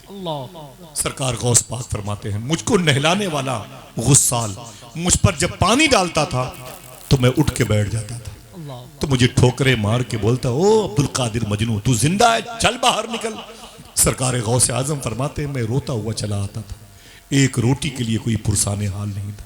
भूख की वजह से मैं चल नहीं पाता था। समझ रहे आप? बड़ी मशक्क़तों के दौर से इतना शेख ने गुजारे। मैंने तकरीबन 6-7 सालों में इस पूरे वाक़े को बहुत ही महफूज, इसको अच्छे ढंग से महफूज किया। कभी यूट्यूब की दुनिया में जाएं, गौस पाक की हिस्ट्री पढ़ें तो आपको बात याद आएगी। मैं कुछ और बताना चाहता हूँ। जब गौस पाक की उम्र 50 साल की हो गई, 18 वो, 7 वो, 25 वो, टोटल 50 साल, तो हुजूर गौस पाक फरमाते हैं, मैंने अल्लाह से पूछा, अय मेरे मौला, अब मैं कहाँ जाऊं? माशाअल्लाह। ऊंचे बोले, माशाअल्लाह। क्या कहा गौस पाक ने? अब मैं कहाँ जाऊं? हाँ भाई, जो पीछे बैठे हुए ना इधर तवज्जो करें, तवज्जो करें सब लोग। हाँ, जितने लोग पीछे बैठे बातें कर रहे हैं, मैं उनसे गुजारिश कर रहा हूँ, तवज्जो करें सब लोग मोहब्बत के साथ। जो पीछे बैठे हुए भाई, आपसे हाथ जोड़ता हूँ, इधर देखें, सब लोग इधर देखें। भाई बात ना करें, ठीक है? उनको मना करो, ना ना ना ना भाई, बात ना करें आप लोग, मैं आपसे हाथ जोड़ता हूँ, ठीक है? आप मेरे भाई हैं, गौस पाक की मोहब्बत आपके दिलों में रहे, मुझे कोई नाराज़गी नहीं है, लेकिन आप करीब हैं, गौस पाक की बातें सुन लें। एक मतबा अभी गुजरात में 7 साल का बच्चा बगदाद गया था। खुदा की कसम, जब वो बगदाद शरीफ से आने लगा, इस कदर रोया गौस पाक की जाली पकड़ के कि खादिम परेशान हो गए। कहा बस मुझे छोड़ दो। अपनी माँ से बोलता, मुझे छोड़ दो, मैं गौस पाक को छोड़ के नहीं जाऊंगा, मैं गौस पाक से नहीं अलग होऊंगा। ये मेरे शेख का रुतबा है, उनके दरबार की शान है। चलेंगे इंशाअल्लाह, इंशाअल्लाह, इंशाअल्लाह। खेल कूद न करना, मैं आपसे हाथ जोड़ता हूँ, मैं नाराज नहीं होऊंगा। मैं तो अगर नाराज हूं तो अपने गुनाहों पे नाराज हूं। अपने नफ्स से ना मुझे तकलीफ है, अपने शर से तकलीफ है, अपने शैतानी जो मेरे साथ रहता है सोच उससे तकलीफ है। आपसे क्या तकलीफ होगी? आपके कदमों के नीचे मुझे जगह मिल गई, बड़ी बात है। मेरे शेख फरमाते हैं, मैंने कहा ऐ मेरे मौला मैं कहाँ जाऊँ? 50 साल मेरी उम्र हो चुकी है, मेरे लिए क्या हुक्म है? मैं दुनिया के किस मुल्क में जाऊँ? आवाज़ आई, अब्दुल कादिर ये शहर तेरे लिए। वाह। कौन शहर? बगदाद। ये शहर तेरे लिए। मैं जिस अब्दुल कादिर जिलानी की बात, इसमें अगर कोई देवबंदी अकीदे का शख्स बैठा हुआ हो, इस महफिल में अगर कोई जमात अहले हदीस का शख्स बैठा हुआ हो, उस शेख अब्दुल कादिर जिलानी के बारे में एक जुमला लिख ले। अपनी बात नहीं करता, उनके घर की बात करता हूं। क्या कहना? मुफस्सिर कुरान डॉक्टर असरार जमात इस्लामी के बड़े मुमताज और कादरुल कलाम व खतीब माने जाते थे। मैं जिस शेख अब्दुल कादिर जिलानी की बात इन उलमा की जूतियों को अपने सर पे रख के बोल रहा हूं, सुने आप। क्या कहने? डॉक्टर असरार ने क्या कहा था हुजूर गौस पाक के बारे में? उसने कहा था कि जिस तरीके से कुरान शरीफ क्या कहने? दाऊद अलैहिस्सलाम और सुलेमान अलैहिस्सलाम के वाकयात मौजूद हैं, अगर ऐसे ही यही कुरान शेख अब्दुल कादिर जिलानी के बाद नाजिल होता तो इस कुरान में बहुत सारी बातें शेख अब्दुल कादिर जिलानी की, ये डॉक्टर साहब ने ये बात कही। मैं उस शेख अब्दुल कादिर जिलानी की बात करता हूँ जिसे सुल्तानुर रजाल कहा जाता है, माशाअल्लाह, जिसे औलिया का सरदार कहा जाता है। वाह। बच्चों को खेलने इंसान बनना मुश्किल काम है, अरे वो तो औलिया के राम के सरदार। वाह। उनका नाम जबान पर आ जाए तो रहमतें जबानों का बोसा ले। माशाअल्लाह, माशाअल्लाह। ये मेरे शेख की शान है। क्या कहने? माशाअल्लाह। और जो आप बैठे हैं इस मजलिस में, ये लाहौर करीब में है, पड़ोसी मुल्क में। अल्लाह मेरे मुल्क हिंद को नजर बस से महफूज फरमाए। आमीन, आमीन, आमीन कह दो। आमीन। वहां लाहौर एक शहर है, सुने आप, बहुत बड़े बुजुर्ग हैं शेख अबुल मुआली कादरी, उनके मुरीद का नाम है लाल मोहम्मद बदख्शानी। मालूम है कौन है ये? दारा शिकोह के पीर हैं, माशाअल्लाह। दारा शिकोह के पीर हैं लाल मोहम्मद बदख्शानी। मुरीद हुए अबुल मुआली कादरी से, बोले हुजूर मुझे कोई नुस्खा बता दीजिए। मैं उस वक्त की बात करता हूं जब बरेली का बेबी नहीं पैदा हुआ, समझ रहे? बोले मुझे कोई नुस्खा बताइए मैं उसे पढ़ा करूं। उस वक्त अबुल मुआली कादरी फरमाते हैं दारा शिकोह के दादा पीर, ऐ मेरे मुरीद बदख्शानी हर वक्त पढ़ा करो या शेख अब्दुल कादिर जिलानी, माशाअल्लाह, माशाअल्लाह। या शेख अब्दुल कादिर जिलानी। गौस पाक फरमाते मैं खुदा नहीं, मैं रसूल नहीं, लेकिन खुदा और रसूल तक पहुंचने के सबसे मजबूत जरिए का नाम शेख अब्दुल कादिर। माशाअल्लाह, माशाअल्लाह। क्या फरमाया? या पढ़ा करो या शेख अब्दुल कादिर जिलानी। क्या पढ़ा करो?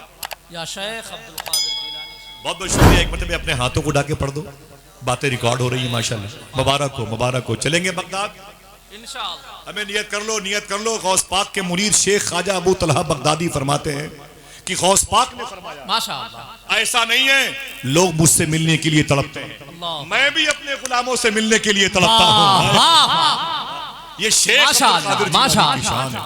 अल्लाह अकबर, अल्लाह। शेख अबुल मुआली कादरी कहते हैं मैंने अपने मुरीद बदख्शानी से कहा क्या पढ़ा करो? या शेख अब्दुल कादिर जिलानी से। ऊंची बोले। वो बस पढ़ते रहे, पढ़ते रहे, पढ़ते। एक दिन ख्याल आया, कई सालों के बाद, कई सालों के बाद ख्याल आया, मैं इतने दिनों से गौस पाक का नाम लेता हूं, पता नहीं लाहौर से बगदाद बहुत दूर है, पता नहीं मेरे याद करने की खबर गौस पाक को होती है कि नहीं होती। सुनना, अपने अकायद दुरुस्त करो। पता नहीं मेरे याद करने की खबर गौस पाक को होती है कि नहीं होती। इतना कहना था। सुने मेरे वो भाई जो इस यकीन पर बैठे हैं कि मजलिसें सिर्फ ऐसी ही दिलचस्पी का सामान है, तफरी का सामान है, बहन बेटियां बैठी हैं, आइए उनको ताका झांका जाए, उनकी इज्जतों से खेला जाए और उनकी आबरू लूटी जाए। सुने गौस पाक को कितनी खबर है। शेख बदख्शानी फरमाते हैं मैंने इतना सोचा कमर भाई, इतना सोचा कि पता नहीं मेरे याद करने की खबर शेख अब्दुल कादिर जिलानी को है कि नहीं। इतने दिनों से पढ़ता हूं उनके नाम का वजीफा। शेख बदख्शानी कहते हैं उसी रात मैंने ख्वाब में हुजूर गौस पाक की माशाअल्लाह, माशाअल्लाह। ज़ियारत हो सकती है कि नहीं? बेशक, बेशक। ऊंची बोलो। कोई शक है क्या भाई? ये लंगर खा चुके हैं, खाने वाले हैं? या तो ज्यादा खा चुके हैं या आपको बहुत पहले खिला दिया गया। कहते हैं जैसे मैंने सोया ना उसी रात मैंने ख्वाब में हुजूर गौस पाक की ज़ियारत की। दारा शिकोह के पीर हैं, उसी रात मैंने गौस पाक की ज़ियारत की और मैं उस वक्त एक रेगिस्तान में था। रेगिस्तान में मेरे सर पे टोपी नहीं थी, फरमाते मेरे सर पे टोपी नहीं थी और मैं रेगिस्तान में खड़ा था, नंगे सर खड़ा था। सामने गौस पाक तशरीफ लाए, मैंने सलाम किया, कदम बोसी फरमाई। तो मैंने कहा हुजूर माफ़ी चाहता हूँ। गौस पाक ने फरमाया बदख्शानी तूने ये कैसे सोच लिया कि मेरे याद करने की खबर शेख अब्दुल कादिर जिलानी को नहीं होती? तो कितने सालों से मुझे याद कर रहा है? बोले कई सालों से। अब गौस पाक ने जुमला कहा, यकीन पड़े तो सुभान अल्लाह कहिए, शक हो तो अपने शक का इलाज करवाइए। मैं पूरी कायनात का जिम्मेदार नहीं, कुरान में अहले का जिक्र है, पूरी कायनात का नहीं, समझ रहे? तो गौस पाक ने जुमला कहा, सुन बदख्शानी तू मुझे कितने सालों से याद करता है? बोले हुजूर कई सालों से। गौस पाक फरमाते सुन, जब तक मैं किसी को याद नहीं करता कोई मुझे याद नहीं करता। मेरे हमेशा याद करने से पहले तुझे मैंने याद किया है। और मेरी याद ऐसी याद है कि तू रेगिस्तान में खड़ा है। बोले जी। बोले नंगे सर खड़ा है? बोले जी। गौस पाक फरमाते हैं तेरे नंगे सर खड़े होने की भी खबर मुझे हो गई, तेरे नंगे सर खड़े होने की भी खबर मुझे हो गई, इसीलिए बगदाद शरीफ से तेरे लिए अमामा शरीफ लाया हूं। हुजूर गौस पाक फरमाते तेरे लिए अमामा शरीफ लाए। इतना कहा और अमामा शरीफ जैसे बढ़ाया गौस पाक ने, बदख्शानी कहते हैं मेरी आंख खुल गई। जैसे मेरी आंख खुली मेरा जिस्म महक रहा था। फजर की नमाज पढ़ी, मेरे पीर ने मुझे बुलाया, बोले बदख्शानी को बुला के लाओ। मैं पीर के पास गया। ख्वाब किसने देखा था? बदख्शानी ने। किसको देखा था? गौस पाक को। दो हुए कि तीन? देखने वाले बदख्शानी, जिसको देखा गौस पाक। कितने हुए? दो। तीसरा कोई नहीं। अब इनके पीर ने बुलाया, दिल कहे तो सुभान अल्लाह। पीर अबुल मुआली कादरी ने फरमाया बदख्शानी यहाँ हो। करीब बैठे और मुस्कुरा के बोले अय बदख्शानी, रात में हुजूर गौस पाक की ज़ियारत तुमने की है, बहुत बहुत मुबारक हो। बहुत बहुत मुबारक हो। गौस पाक की ज़ियारत बहुत बहुत मुबारक हो। ये बता कि तुझे गौस पाक ने क्या दिया? तुझे गौस पाक ने क्या दिया? तो बदख्शानी कहते हुजूर वो यही बड़ी बात है, ज़ियारत करा दी। बोले कुछ तोहफा दिया? बोले हाँ, वो एक अमामा शरीफ दे रहे थे। बोले ले इसे अमामा शरीफ ले ले, तू नंगे सर है। बोले फिर? बोले मेरी आंख खुल गई, गौस पाक भी नहीं थे, अमामा शरीफ भी नहीं था। देखना है कोई है जो सुभान अल्लाह का है। बदख्शानी के पीर ने कहा वो अमामा शरीफ जो गौस पाक तुझे दे रहे थे ना, वो मुझे दे के गए हैं। कहा अपने मुरीद बदख्शानी को दे दे। अल्लाह अल्लाह, क्या मतलब? जब उनके गदा भर देते हैं शाहाने जमाना की झोली, मोहताज का जब ये आलम है, मुख्तार का आलम क्या। माशाअल्लाह। चलेंगे बगदाद इंशाअल्लाह। हाथों को उठा के बोले इंशाअल्लाह। हाँ, गौस पाक की मोहब्बतें अपने दिलों में रखे इंशाअल्लाह। गौस पाक फरमाते मैं खुदा नहीं, मैं रसूल नहीं, लेकिन खुदा और रसूल तक पहुंचने के सबसे मजबूत जरिए का नाम अब्दुल कादिर जिलानी है। समझे आप? कहते मेरे मौला मैं कहाँ जाऊं? आवाज आई ये बगदाद तेरे लिए। थक गए आप लोग? थक गए? आवाज आई ये बगदाद तेरे लिए। बोले ना ना ना मेरे मौला, मैं यहां नहीं रहूंगा। लोग यहाँ के टपोरी हैं, लोग ओबाश किस्म के हैं, यहाँ के लोग अच्छे नहीं है, शराबी हैं, नशेड़ी हैं, यहाँ के लोग इज्जतों को लूटने वाले लोग हैं, मैं बगदाद में नहीं रहूंगा। आवाज आई अब्दुल कादिर ये शहर तेरे लिए। मचल गए। बोले मेरे मौला अगर मैं बगदाद शरीफ में रहूंगा तो मेरी कुछ शर्तें भी हैं। ये दर्जे महबूबियत की निशानी है, ये दर्जे महबूबियत की निशानी है। इसका यकीनी तौर पर अपने कल्ब में इसको जगह देने वाला वही शख्स होगा जिसने बुजुर्गों की सोहबतें अख्तियार की। फरमाया मेरे मौला मैं अगर बगदाद में रहूंगा तो मेरी कुछ शर्तें हैं। आवाज आई तेरी शर्त कितनी है? गौस पाक फरमाते मैंने 70 शर्तें गिनाई। आज की किताब में नहीं है, 4-4, 5-5, 100 साल पहले की किताबों में लिखा। गौस पाक ने अपने रब को 70 शर्तें गिनाई।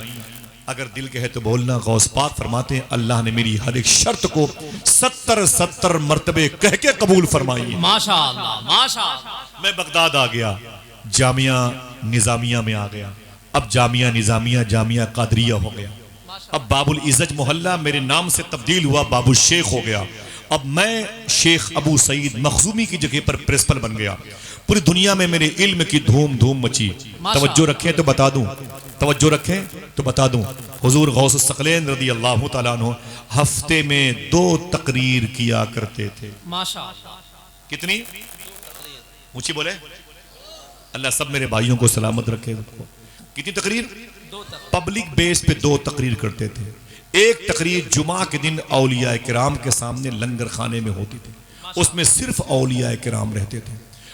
पब्लिक बेस पे जो तकरीर होती थी, इस तकरीर में हुजूर गौस पाक के जो लोग होते सुनने वाले, अगर तादाद बताऊंगा तो कितने लोग सुभान अल्लाह कहेंगे मालूम है? पता चलेगा 70 हजार का मजमा होता था। माशाअल्लाह माशाअल्लाह। कितना? 70,000। 400 लोग कलम कागज लेके बैठा करते थे। अल्लाह। मर्दाने गैब और फरिश्तों का झुंड रूहानी तौर पर उन मजलिसों में आके गिरा करता था। माशाअल्लाह। चीखें निकल सकती हैं आपकी। 400 जनाजे गौस पाक की मजलिसों से उठा करते थे। अल्लाह। अगर दिल कहे तो बोलो। और 400 लोगों को अल्लाह अपना वली बना के वापस। माशाअल्लाह माशाअल्लाह। एक बात बता दूं आपसे, ये इंसानों की तादाद है 400। कितनी? ये 70,000 की तादाद सुनने वालों कितनी? आइए थोड़ी सी तादाद बढ़ा देते हैं।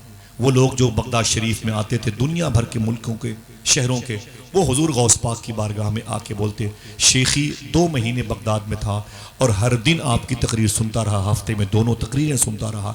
अब मुझे मोसिल जाना है, कुरकुक जाना है, सुलेमानिया जाना है, शिराज जाना है, इस्तांबुल जाना है, काहिरा जाना है। अब आपकी तकरीर नहीं सुनने पाऊंगा। तो हुजूर गौस पाक फरमाते थे, एक काम करना, तुम्हें तो पता है कि मैं किस दिन तकरीर करता हूं? बोले जी हुजूर। गौस पाक फरमाते हैं, जब वो दिन आ जाए तो एक लकीर खींचना मेरे नाम की, अपने शहर अपने मुल्क में रहना, एक लकीर खींचना मेरे नाम की, अल्लाह का नाम लेके बिस्मिल्लाह पढ़ के फिर मेरा नाम लेना और लकीर खींच के उसी गोलाई में बैठ जाना।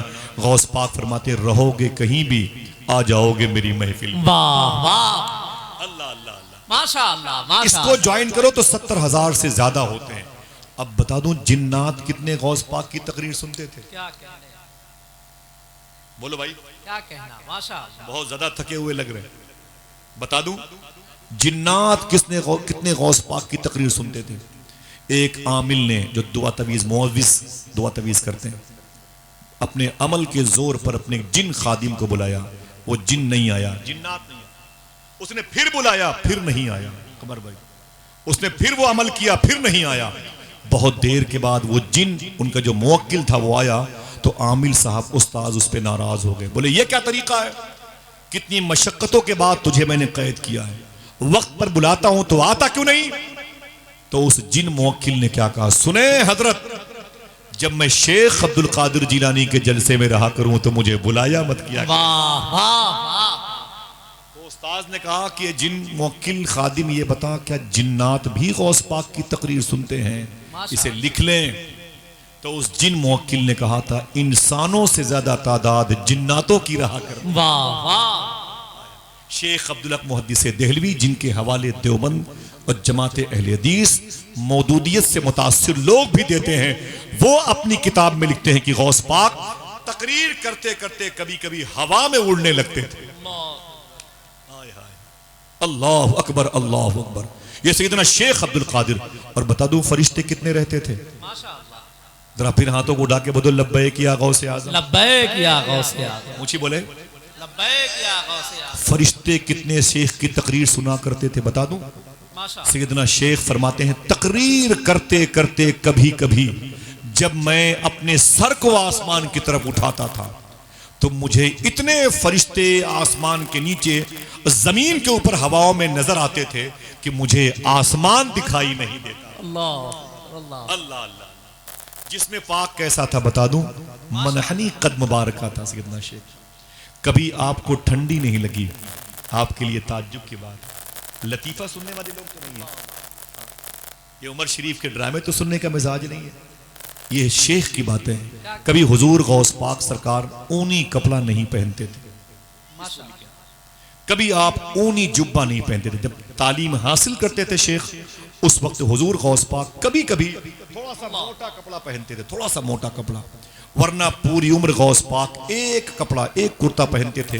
कभी आपको सर्दी नहीं लगी, कभी गौस पाक को सर्दी नहीं लगी, यहां तक कि सर्दी के दिनों में गुलाम पंखे जला करते थे। और एक बात बता दूं आपसे, चक्कर आ जाएगा, हुजूर गौस पाक सरकार ने कभी जमीन पर थूका नहीं। शेख अब्दुल कादिर जिलानी ने कभी जमीन पर थूका। ये आज की बात नहीं, 10-20 साल पहले की बात नहीं। मैं आपको जब बताऊंगा ना किताबों के नाम, 3-3, 4-4, 100 साल पहले की यह दास्तान है। कभी शेख अब्दुल कादिर जिलानी ने जमीन पर थूका नहीं। मैंने पूछा एक दुर्वेश से कि सैयदना शेख अब्दुल कादिर जिलानी जमीन पर थूकते नहीं थे, आपका जहन वजू की तरफ ना जाए, कुल्ली करने की तरफ। मैंने कहा जमीन पर तरफ थूकते नहीं थे? तो आपने फरमाया कि अल्लाह ने अपने हबीब के सदक़े में हुजूर गौस पाक के थूक शरीफ में भी रब ने विलायत रखी थी और विलायत को जमीन पर बहाया नहीं। वाह वाह माशाअल्लाह, सूफिया किराम सरकार ने माशाअल्लाह। सैयदना शेख अब्दुल कादिर जिलानी रदी अल्लाह तआला अन्हु की ये हालात ज़िंदगी, तकरीबन 1,20,000 के आसपास स्टूडेंट्स गौस पाक सरकार के इदारे से फारिग हुए। क्या कहने, 1,20,000 के आसपास। 40 साल तक आपने इल्म रसूल पढ़ा और पढ़ाया, कुरान पढ़ा और पढ़ाया, हदीस शरीफ पढ़ी और पढ़ाई। जामिया कादरिया बिल्कुल बगल में है, मैं तो बहुत गया हूँ, अल्लाह का शुक्र है कि मुझे तो याद भी नहीं कि मैं कितनी मरतबे हाजिरी दी है।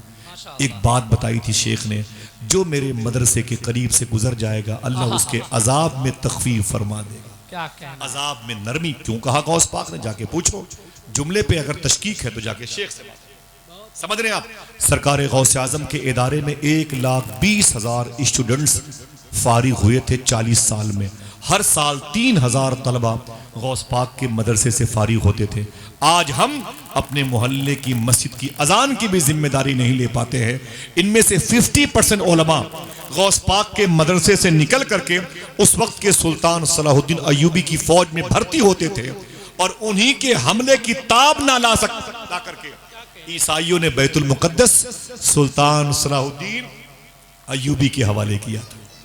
ये गौस पाक के मदरसे के उलमा किराम की हमले की धमक का असर था। 5,000 ईसाइयों ने, यहूदियों ने गौस पाक के हाथ पे कलमा पढ़ा। हाथ उठा के बताएं कितने लोगों ने? ना आवाज कमजोर है, ऊंची बोले। 5,000 ईसाइयों ने, यहूदियों ने गौस पाक के हाथ पर कलमा पढ़ा है। हमारे पास 5 लोग तो आज तक आके वजू करने का ढंग न सीख पाए। हम 5 लोगों को मिसवाक करने का तरीका ना बता पाए। हमारे पास जो बैठता है वो रिश्वत खोर हो जाता है, नमाजी बैठे बेनमाजी हो जाता है, माँ से मोहब्बत करने वाला बैठे तो माँ से का नाफरमान हो जाता है। बता दूं शेख अब्दुल कादिर जिलानी कैसे कलमा पढ़ाते थे? बता दूं? मुझे खामोशी से बात करना पसंद है, जैसे आप बैठे हुए माशाल्लाह मुझे बहुत खुशी है, लेकिन दरमियान से कोई एक शख्स गौस पाक की मोहब्बत में एक लगाए नारा, एक नारा कोई है? अल्लाह अकबर, अल्लाह माशाल्लाह, या रसूल अल्लाह, बहुत बहुत शुक्रिया, जिंदाबाद जिंदाबाद माशाअल्लाह। अल्लाह इसकी बरकतों को जाहिर फरमाए। शेख अब्दुल कादिर जिलानी के नाम की मजलिस है, उनका जिक्र मुबारक हो रहा है। चलेंगे इंशाअल्लाह बगदाद, इंशाअल्लाह इंशाअल्लाह। भाई बोलो चलेंगे ना इंशाअल्लाह। तैयारी कर लें। मैं माँ बहनों से गुजारिश करूंगा नमाजों की पाबंदी करें, हर जुमेरात को अपने घर में हुजूर गौस पाक के नाम की नियाज करें। कभी बेवजू घर से बाहर ना निकलें और कभी वो अपने कपड़ों में कोई खुशबूदार चीज लगा के बाहर ना निकले। हाथों को उठा के बताओगे अपनी बहन बेटियों से? बोलो भाई बोलो, बताओगे अपनी बहन बेटियों से? कभी खुशबूदार चीज लगा के कपड़ों पर मत बाहर निकला करें और कभी बेवजू घर से बाहर ना निकला करें, ठीक है? हर जुमरात को बावजू असर की नमाज पढ़ के जो भी अल्लाह नमक रोटी दे अपने घर में गौस पाक की नियाज किया करें इंशाअल्लाह। बोले इंशाअल्लाह। ये माहौल बनाए, अपने बच्चों को इस्लामी तहजीब का असीर बनाए। आप सैयदना शेख ने 5,000 लोगों को कलमा पढ़ाया। और एक हम है, हमारे पास कोई बैठता है तो शेर व शायरी सीखता है, मोबाइल की बड़ी बड़ी कंपनियों से उसकी शनासाई होती है, वो गाड़ियों के हवाले में, इसको स्पोर्ट्स के हवाले में, लूटने के हवाले में बातें करता है। कोई मजहब की तरफ नहीं जा रहा है। इस्लाम कैसे आगे बढ़ेगा मुझे बताएं? इस्लाम कैसे आगे बढ़े? आप खाओगे कमाओगे, उलमा दीन फैलाएंगे, तो कैसे दीन फैलेगा जब तक मिलजुल करके ये काम नहीं करोगे? इंशाअल्लाह। बोले इंशाअल्लाह। छोटी छोटी नेकियां हैं, इसे संभाल करके रखें आप, ये काम आएंगी, ये बड़ी काम की है।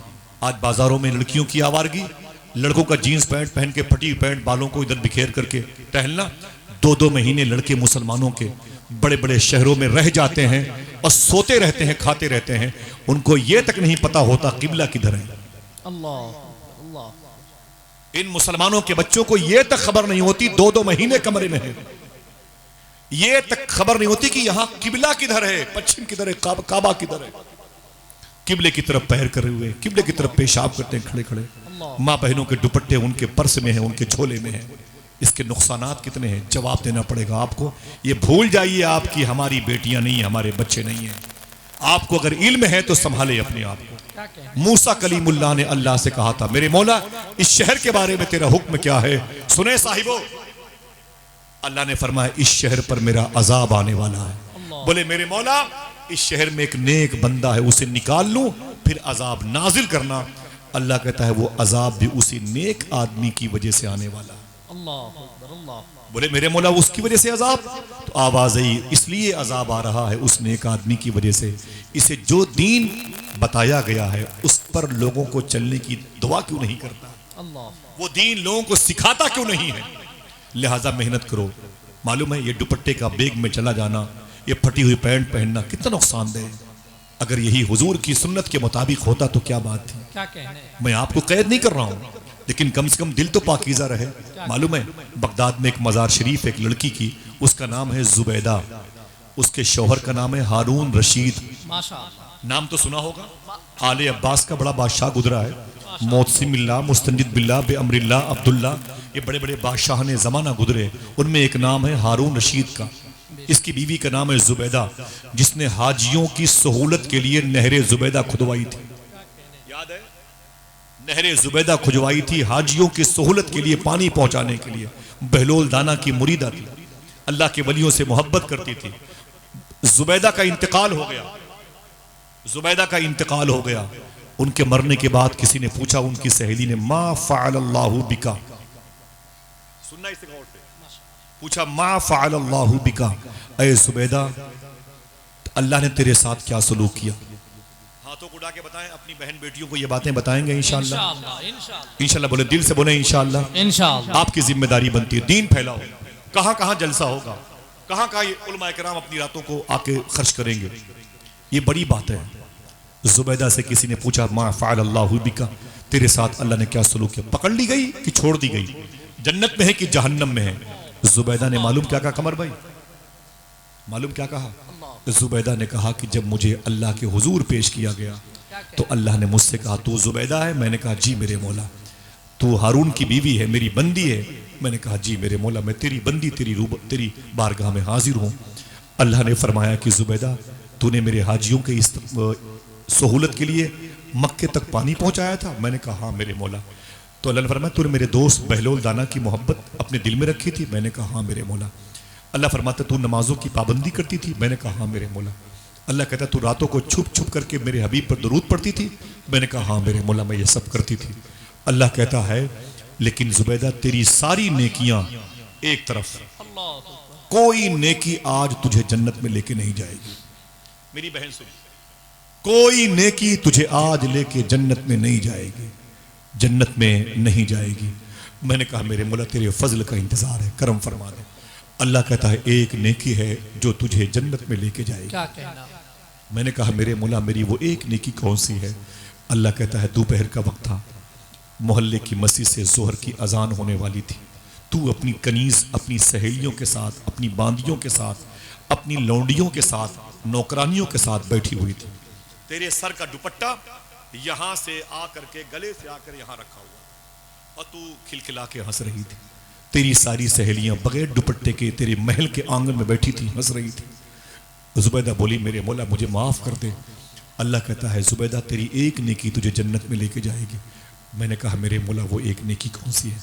अल्लाह कहता है, जुबैदा करीब की मस्जिद से अजान की आवाज आई, अल्लाह अकबर अल्लाह अकबर अल्लाह अकबर अल्लाह अकबर। तूने मेरा नाम सुना तो दुपट्टे को उठा के तूने सर पे रख लिया, सर पे रख लिया और तूने अपनी सहेलियों से डांट कर कहा था, है मेरी सहेली चुप, हंसना नहीं, सर पे दुपट्टे रख लो। रब की आवाज, रब का नाम बुलंद हो रहा है। अल्लाह कहता है, ए जुबैदा आज तेरी यही नेकी तुझे जन्नत में लेके जाएगी। माशाअल्लाह, आज तेरी यही नेकी तुझे जन्नत में लेके जाएगी। मेरी बहनों, ये कब तक, ये हुस्न कब तक, ये जुल्फों की बहारें कब तक, ये तुम्हारे चेहरे का ये मकनातीसियत ये कब तक, सब खत्म हो जाएगा, कुछ बाकी न रहेगा। तुम्हारा बचपना तुमसे छीन लिया जाएगा, तुम्हारी जवानी तुमसे छीन ली जाएगी और तुम्हारा बुढ़ापा तुमसे छीन लिया जाएगा। आखिरत की तैयारी करो। खुदा की कसम, जब तुम पर्दे में निकलती हो तो हुजूर की बेटी मखदूम कायनात खुश होती है। कि अल्लाह का शुक्र है कि मेरे बाबा जान की उम्मत की लड़कियां मेरे किरदार को फॉलो करती हैं, और अगर उनके किरदार से तजाद करती हैं तुम्हारी कोई सूरतें, तुम्हारा कोई कदम, तो रूह फातिमा को आप छलनी करती हैं। दुआ करो अल्लाह ताला हम सबको सच्ची तौबा की तौफीक अता आमीन फरमाए। आमीन। साहिबो, अपने घर के मुआशरे को सही करो। आज बूढ़ी माओं को हम देखते हैं ना, तो दरवाजे पर बैठी रहती हैं, और बाप अपनी बीवी को अपने बगल वाली सीट पर बिठा करके शहर के पार्क की तरफ लेके जाता है।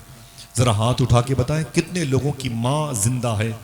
हाथ उठाएं उठाएं उठाएं, देर मत कीजिए, उठाएं जल्दी करें, उठाए रखिएगा। एक मरतबे कह दो, ऐ अल्लाह तेरा शुक्र है। ऐसे बोला जाता है। दही रखी मुंह में, ऊंचे बोलो, दिल से बोलो, ऐ अल्लाह तेरा शुक्र है, बड़ी नेमत है, माँ है घर पे, बड़ी नेमत है। ऐ अल्लाह तेरा शुक्र है। ये जो सलामत है, ये चेहरे उसी माँ की दुआ की वजह से।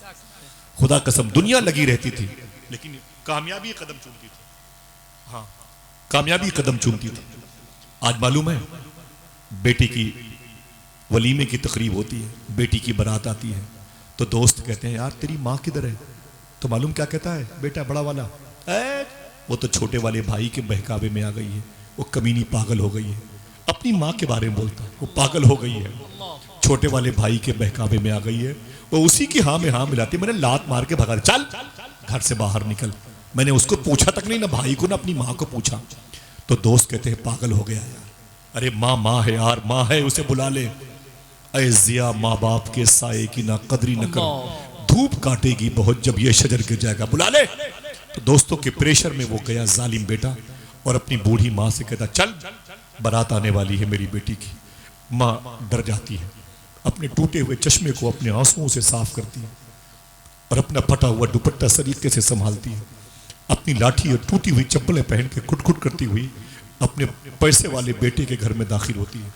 बीवी ने देखा तो गुस्सा भर गई, क्यों इसे लेके आए? तो कहा चुप रहो, आधे घंटे में चली जाएगी। बूढ़ी माँ बैठी हुई है, उसे बेड पे नहीं बिठाया गया, उसे सोफे पे नहीं बिठाया गया, उसे कुर्सी पे नहीं बिठाया गया। जहां पर वो गरीब बच्चियां प्लेट धुल रही थी, बर्तन मांज रही थी, गिलास कटोरे धुल रही थी, वहीं पर अपनी चप्पलों को उतार करके इस सगी माँ उन्हीं चप्पलों पे बैठ जाती है। किसी पर मोहब्बत की बारिश हुई, छींटे पड़े तो लाके कोई चाय दे दिया, कोई पुरानी मिठाई लाके दे दी, किसी ने एक टुकड़ा रोटी दे दिया। माँ बैठी हुई है, अपने जवान बेटे को देखती है और सोचती है मेरे मौला, मैंने कितनी मशक्क़तों में इसे पाला था। पेशाब की बिस्तर पे मैं सो गई थी, अपने सीने पर इसे सुला लिया था। आज मेरा बेटा जिंदा है, ऐ मेरे मौला तेरा शुक्र है, मुझसे मोहब्बत नहीं करता, लेकिन तू नाराज न होना। मालूम है एक माँ पुलिस थाने में गई और जाके उसने कहा कि मेरे बेटे ने मुझे धक्के मार के बाहर कर दिए हैं।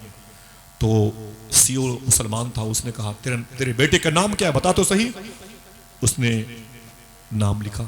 तेरा घर किधर है? बहुत जलाल में 2-4 पुलिस वालों को लेके आया ना, जैसे दरवाजे पर माँ आई ना, उसने पुलिस वालों को रोक दिया। कमर भाई जब भाई उसने मालूम क्या कहा, पुलिस वालों सुनो, मैं अपने बेटे के खिलाफ FIR के लिए गई थी, लेकिन तुमसे हाथ जोड़ते हुए मेरे बेटे को मारना नहीं। मुझसे मोहब्बत नहीं करता तो क्या हुआ, मैं तो उससे मोहब्बत करती हूँ।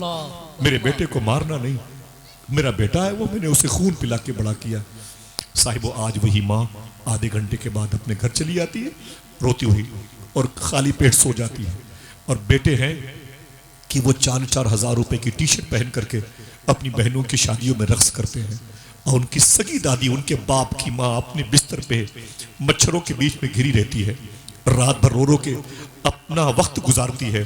शेख बशीर गिलानी गौस पाक के बेटे हैं बगदाद शरीफ में। मैं उनके घर पे गया हूँ, मुझसे कहने लगे कि मेरी कोरोना के दौर में मेरी सारी बच्चियां बीमार पड़ गई थी, मेरे बच्चे बीमार पड़ गए थे। मैं समझ रहा था कि ऑक्सीजन ना मिलने की वजह से मेरी बच्चियां मर जाएंगी, मेरे बच्चे मर जाएंगे, मैं कहाँ जाऊँगा, मेरे बच्चे मर जाएंगे। इतने बच्चों की ज़ौफ़ कमज़ोरी मुझे देखी ना गई। तो शेख बशीर गिलानी गौस पाक के शहजादे हैं, मालूम क्या बोले एक दिन बस थक गया था, दुआ करते करते थक गया था, मेरी कोई दुआ कबूल नहीं हुई। मैंने अपनी माँ को उठाया, मेरी माँ बूढ़ी थी, बिस्तर पे थी, उसे उठा करके कुर्सी पे ला के रखा। जैसे मेरी माँ कुर्सी पर बैठी ना, तो मैंने अपनी माँ के पैर को नीचे लटका दिया, मेरी माँ के पैर दोनों नीचे आ गए, संभाल के उसे तकिए के सहारे बिठाया, बैठ गई। मैंने एक टप लाया, बड़ा वाला प्लास्टिक का टप, ला करके अपनी माँ के पैरों के नीचे रख दिया। एक लोटे में पानी लाया और ला करके अपनी माँ के पैरों को धोने लगा। जब एक लोटे का पूरा पानी माँ के पैरों को धुल दिया तो मैंने लोटा साइड में रख दिया और टप साइड में निकाला, गिलास मंगाया। मैंने अपनी सारों बच्चियों को, सब बच्चियों को करीब से कहा बैठ जाओ। अपने बेटों से मैंने कहा बैठ जाओ, अपने नाती पोतों से मैंने कहा बैठ जाओ। सब कोरोना के शिकार थे, लग रहा था जनाजे कई उठेंगे मेरे घर से। सब लाइन से बैठ के कमजोर कांप रहे थे। मैं उसी अपनी माँ के पैर के धोने वाले पानी को गिलास में निकाल के हर बेटियों को पिलाता जाता था, हर अपने बच्चे को पिलाता जाता था और कहता जाता था किसी और वजह से मौत आ सकती है, अल्लाह चाहेगा तो कोरोना की वजह से इंशाअल्लाह मौत नहीं आ सकती है, इसलिए कि तुम्हें मैंने अपनी माँ के पैरों का धोवन पिलाया। माशाअल्लाह, माशाअल्लाह। यार माँ माँ होती है। आज हमने अपनी माँ को भुला दिया। हुजूर गौस पाक के शहजादे सैयद शबात मियां कहते हैं, महबूब इलाही सरकार फरमाते थे जब तक मेरी माँ जिंदा थी मेरा कोई काम रुका नहीं, और माँ के इंतकाल के बाद भी मेरा कोई काम रुका नहीं। जब मेरी माँ का इंतकाल हो गया था, अजनी शरीफ में दिल्ली में आराम कर रही हैं, जिनका नाम जुलेखा है, जिनको वक्त की राबिया बसरी कहा जाता है, समझ रहे हैं, उस जमीन के लिए महबूब इलाही फरमाते हैं मैंने सोचा था यहाँ मैं रहूंगा, लेकिन मेरी माँ ने कहा यहाँ मेरा दिल कहता है आराम करने का। मैंने कहा तू माँ है, इस जमीन को कबूल फरमा। मालूम है सरकार महबूब इलाही फरमाते माँ के इंतकाल के बाद भी मेरा कोई काम रुका नहीं। लोगों ने पूछा क्यों, तो आपने फरमाया था मैं अपनी माँ की कब्र पे जाता था, ऊपर दुआ करता था, अंदर से मेरी माँ आमीन कहा। वाह वाह, माशाअल्लाह, माशाअल्लाह। जरा सोचो हुजूर गौस पाक अपनी माँ से कितनी मोहब्बत फरमाते थे। आका करीम सल्लल्लाहु अलैहि वसल्लम ने अपनी माँ के बारे में क्या कहा था, साहिबो कितनी मेहनत करते हो तुम, प्लास्टिक की कुर्सी पे 6-6 घंटे बैठते हो, रात में दिन में फिर आपको बगैर सोए हुए कारोबार करना है, किसी को स्कूल जाना है, 7 बजे अपने बच्चों को तैयार करके कॉलेज भेजना है, 6 बजे किसी को चाय बना के दवा के साथ अपने ससुर को या अपने बाप को, अपने भाई को, अपने शौहर को, इन औरतों को देना है। मुझे बताएं कितना मुश्किल काम है। लेकिन माँ के बारे में हुजूर ने क्या कहा, जब मेरे आका 2 साल के 2 महीने के थे अपनी माँ के पेट में, तो हुजूर के अब्बू का इंतकाल मदीने शरीफ में दारे नाबगा मोहल्ले में हो गया था। हुजूर जब 6 साल के हुए तो मक्के और मदीने के बीच में हुजूर की माँ अम्मी आमीना रदी अल्लाह तआला अन्हा का हुजूर के रान पर इंतकाल हुआ था अबवा शरीफ में। हुजूर रो रहे थे अम्मा अम्मा कह के, और हुजूर की माँ की रूह मुबारक निकल रही थी। हुजूर 8 साल के हुए दादा अब्दुल मुत्तलिब का इंतकाल हुआ था। मालूम है उसके बावजूद जब हुजूर मदीने शरीफ में आए ना, नबियों के सरदार की बात करता हूँ मैं, वजह तखलीक कायनात की बात करता हूँ, मेरे आका ने क्या जुमला कहा था, बताते क्यों नहीं अपने बच्चों को? आपकी जिम्मेदारी नहीं कि आपने बच्चों को बताना, जो बच्चे माओ को गालियां देते हैं। मेरे आका ने क्या फरमाया था, काश मेरी माँ जिंदा होती। मेरे आका फरमाते काश मेरी माँ जिंदा होती और मैं इशा की नमाज पढ़ा रहा होता। फिर रिवर्स करता हूं इसे, मेरे आका फरमाते काश मेरी माँ जिंदा होती और मैं इशा की नमाज पढ़ा रहा होता, और मेरी माँ, ये बाबे आयशा है, तीसरी सफ में एक दरवाजा है, ये बाबे आयशा। मेरे आका फरमाते काश मेरी माँ जिंदा होती और मैं इशा की नमाज पढ़ा रहा होता। मेरी माँ उस दरवाजे से कहती बेटे मोहम्मद इधर आओ, तो हुजूर फरमाते हैं मैं नियत तोड़ करके अपनी माँ से लिपट जाता। माशाअल्लाह, माशाअल्लाह। खुदा के हुजूर होता और मेरी माँ मुझे बुलाती तो मैं अपनी माँ के पास रब्बे कदीर की बारगाह से इजाजत लेके चला जाता। साहिबो, जिस माँ के कदमों के नीचे जन्नत बताई गई है, आज उसी माँ को ठोकरें मार करके हम जन्नत ढूंढ रहे हैं। अल्लाह। वादा कीजिए इंशाल्लाह अपनी माँ का हाथ चूम के घर से बाहर निकलेंगे। जितने लोगों की माएँ घर पे मौजूद हैं हाथ उठाएं। बस बहुत है, एक जलसे में आ गया हूँ, अब कभी बहुत मुश्किल है, कभी 10-20 साल ना बुलाना ना आना मेरे जलसे में, ठीक है? यही मेरा पैगाम तुम्हारे लिए काफी है, अपनी माँ से मोहब्बत करना, इंशाल्लाह सच बोलते रहना और हलाल खाते रहना, इंशाल्लाह बोले, हाथों को उठा के बोले इंशाल्लाह। किनकी माँ जिंदा है अपनी माँ का हाथ चूम के घर से बाहर निकलेंगे इंशाल्लाह।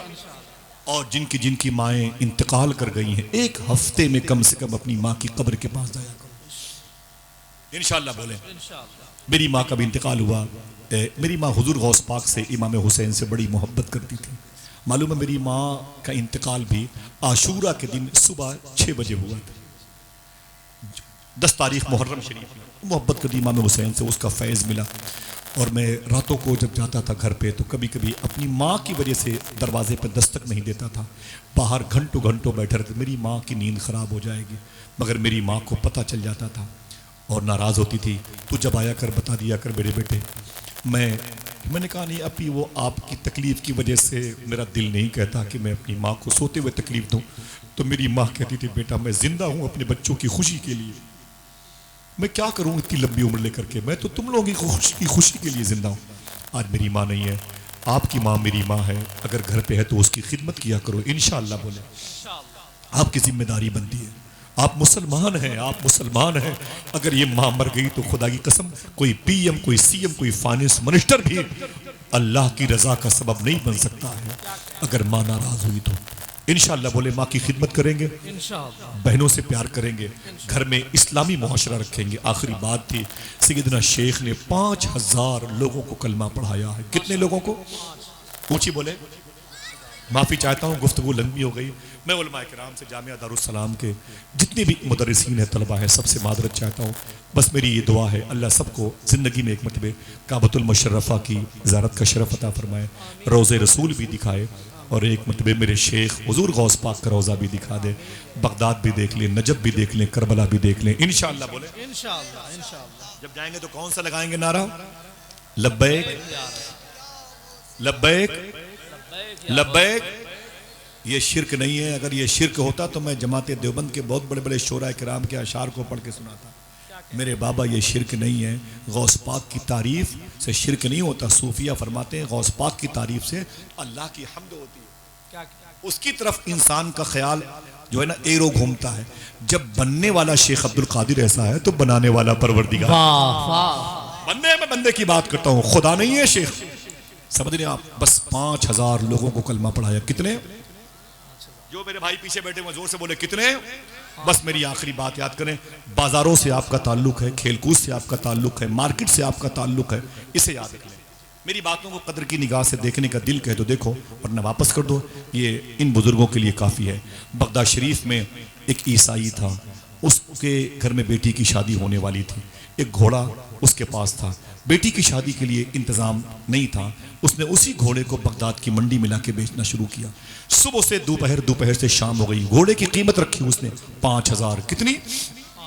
हाथों को उठा के बोलो 5000। ये घोड़ा 5000 का, ये घोड़ा 5000 का, ये घोड़ा 5000 का।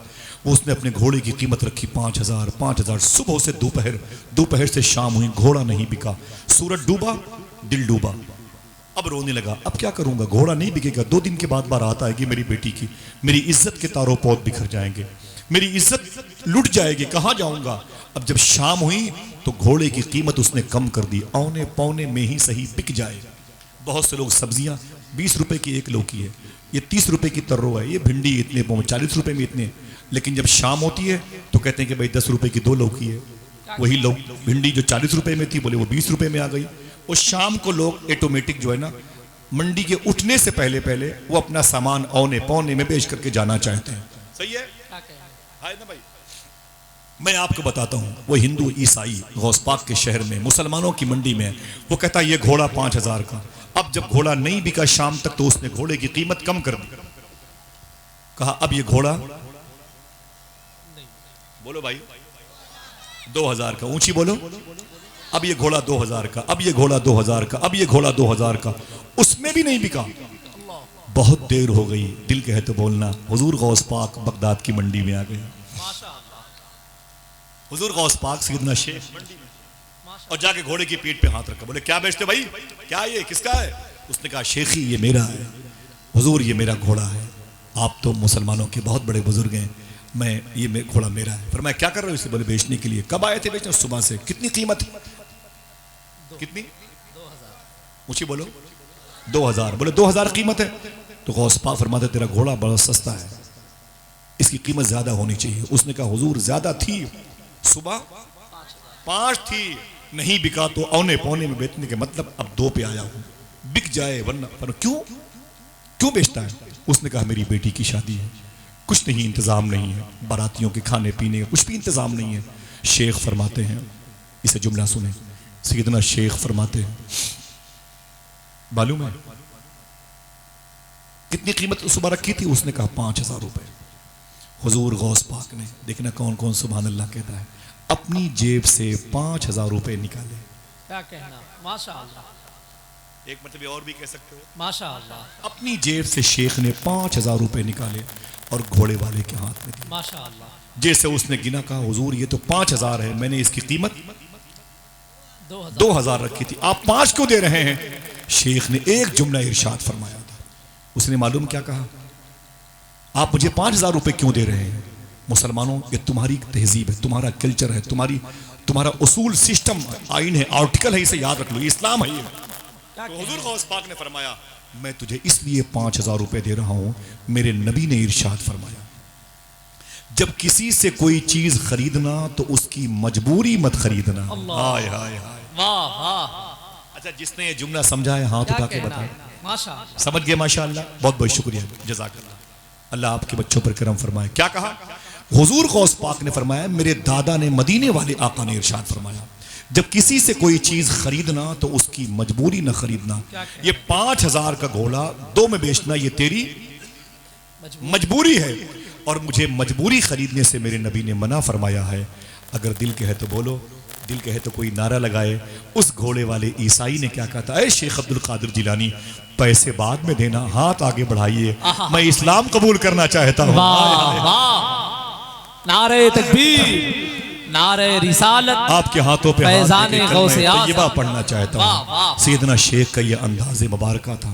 खुदा की कसम, मेरे शेख ने इस कदर खिदमतें की। हम बाजार जाते हैं तो क्या करते हैं कमर भाई? वो बाजार से पहले एक चाय खाने पर बैठ के अखबार पढ़ेंगे, 2 घंटे असर की नमाज खा डालेंगे, मगरिब खा डालेंगे, वहीं पर बैठे हैं। किसी ने, चचा क्या बात है, गए नहीं? सब्जी लेने आया था, अभी तक गए नहीं ना? 200 रुपए बच्चों की अम्मा ने दिए थे, वो पैसे रखे हुए हैं और झोला है, अभी तक बाजार नहीं गए, वो अंधेरा हो गया। बोले वही जो लौकी 20 रुपए की एक दे रहा था, अभी 10 रुपए की 2 देगा। सोच रहा हूं कि बाजार की कीमत कम हो जाए तो जाऊं, साला औने पौने देगा वो। इतने पैसों की चाय पी गया जितने पैसे किसी गरीब के काम आ जाते। खुदा की कसम, एक हिंदू शख्स अगर आधा किलो आलू लेके बैठा हुआ हो और उस आलू को अपने रुमाल से कितनी मरतबे साफ करता है, हाँ, वो सोचता है कि ये आलू 10 रुपए का है। अगर किसी ने 10 रुपए कीमत दे करके 5 रुपए ज्यादा दे दिया ना, तो आज मेरे बच्चे जो स्कूल में एक कॉपी के ना होने से डंडे मार खाते हैं ना, वो नहीं मार खाएंगे। उसी ख्वाब, उसी आलू में अपने बच्चों के ख्वाब को देखता है। अगर एक मुसलमान आप हैं, अल्हम्दुलिल्लाह कह दो, अल्हम्दुलिल्लाह। खुदा कसम, बाजार जाते हो जाया करो, किसी भी गरीब शख्स को देखा करो। वो कहते हैं ना कि मुसलमानों की दुकानों से सामान मत खरीदो, लेकिन तुम्हें यह नारा लगाने का हक नहीं है।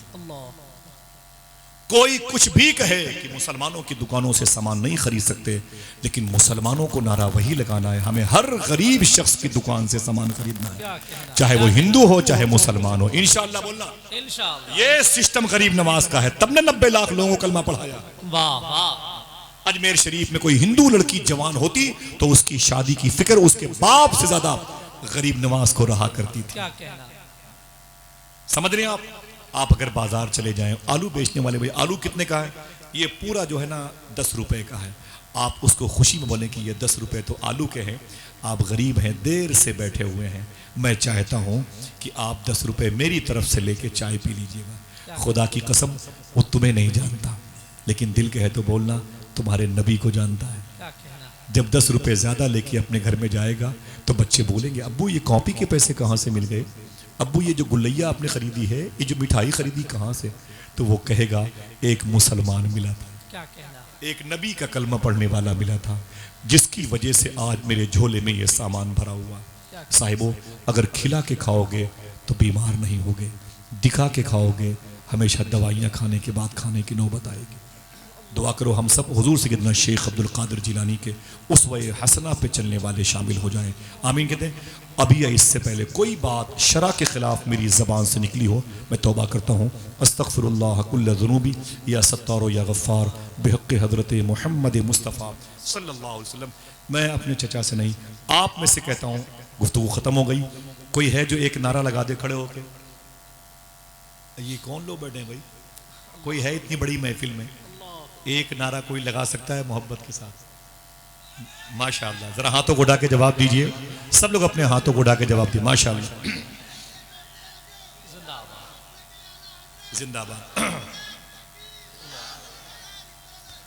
मेरे इमाम फादिल बरेलवी फरमाते हैं कि तेरी सरकार में लाता है रज़ा उसको शफ़ी जो मेरा गौस है और लाडला बेटा तेरा। चलेंगे बगदाद शरीफ। इंशाअल्लाह इंशाअल्लाह कितने लोग इंशाअल्लाह बोलें? इंशाअल्लाह। दो काम करते रहिए, सच बोलते रहिए और हलाल खाते रहिए। आपकी भी जिम्मेदारी बनती है, मेरी बहनों की भी जिम्मेदारी बनती है। इतना प्रेशर अपने शौहर पे मत डालें कि उनके कदम डगमगा जाएं। समझे? सही है कि नहीं? इतनी जिम्मेदारियों का बोझ उन पे न डालें कि उनके कदम डगमगा जाए, रिश्वत और दलाली की तरफ उनका जहन जाए। मैं डॉक्टर सिकंदर साहब से, अल्लाह मुईन अहमद साहब की वजह से और अपने तमाम तर मोहसिनीन से का मैं हदिया तशक्कुर अदा करता हूँ। अमजद भाई का बहुत बहुत शुक्रिया कि उन्हें कैसी महफिल में जारोब कशी करने की तौफीक अता फरमाई है। दुआ करें इंशाल्लाह फिर किसी मौके पर मुलाकात होगी। इजाज़त दीजिए। अस्सलामु अलैकुम व रहमतुल्लाहि व बरकातुहू। बड़ी खूबसूरत आवाज़ है सरफराज हैदर भाई की और ख़ुद आज़म इकबाल भाई की। इंशाल्लाह नाज़ शरीफ सुनेंगे? इंशाअल्लाह। जाएंगे तो नहीं? हाँ जाएंगे। जहाँ जाएंगे हुजूर का जिक्र ही तो पाएंगे। रोज़ जलसे होते तो हम आपसे कहते चले जाओ। ऐसी नातें, ऐसी मजलिसें बहुत कम देखने को मिलती है। ज़रा पीछे मुड़ करके देखें, माशाल्लाह हुजूर के आशिकों की भीड़ लगी है। चलने वाले बगदाद, ऊंची बोले ज़रा मोहब्बत के साथ सुबहान अल्लाह। इजाज़त दीजिए, मैं गुजारिश करूँगा अपने बड़े भाई मोहतरम नजम शमसी से, बहुत बड़ा लहजा है निज़ामत के हवाले से और बड़ी तेज़ी के साथ इन्होंने जो गुफ्तगू शुरू की है निज़ामत में, बड़ी सूदमंद और कारामद साबित हो रही है। मुझे इनको देख के अपने बचपन की बहुत सारी बातें याद आती है। अल्लाह कबूल फरमाए मेरे भाई के यहाँ होने को। इजाज़त दीजिए। अस्सलामु अलैकुम व रहमतुल्लाहि व बरकातुहू।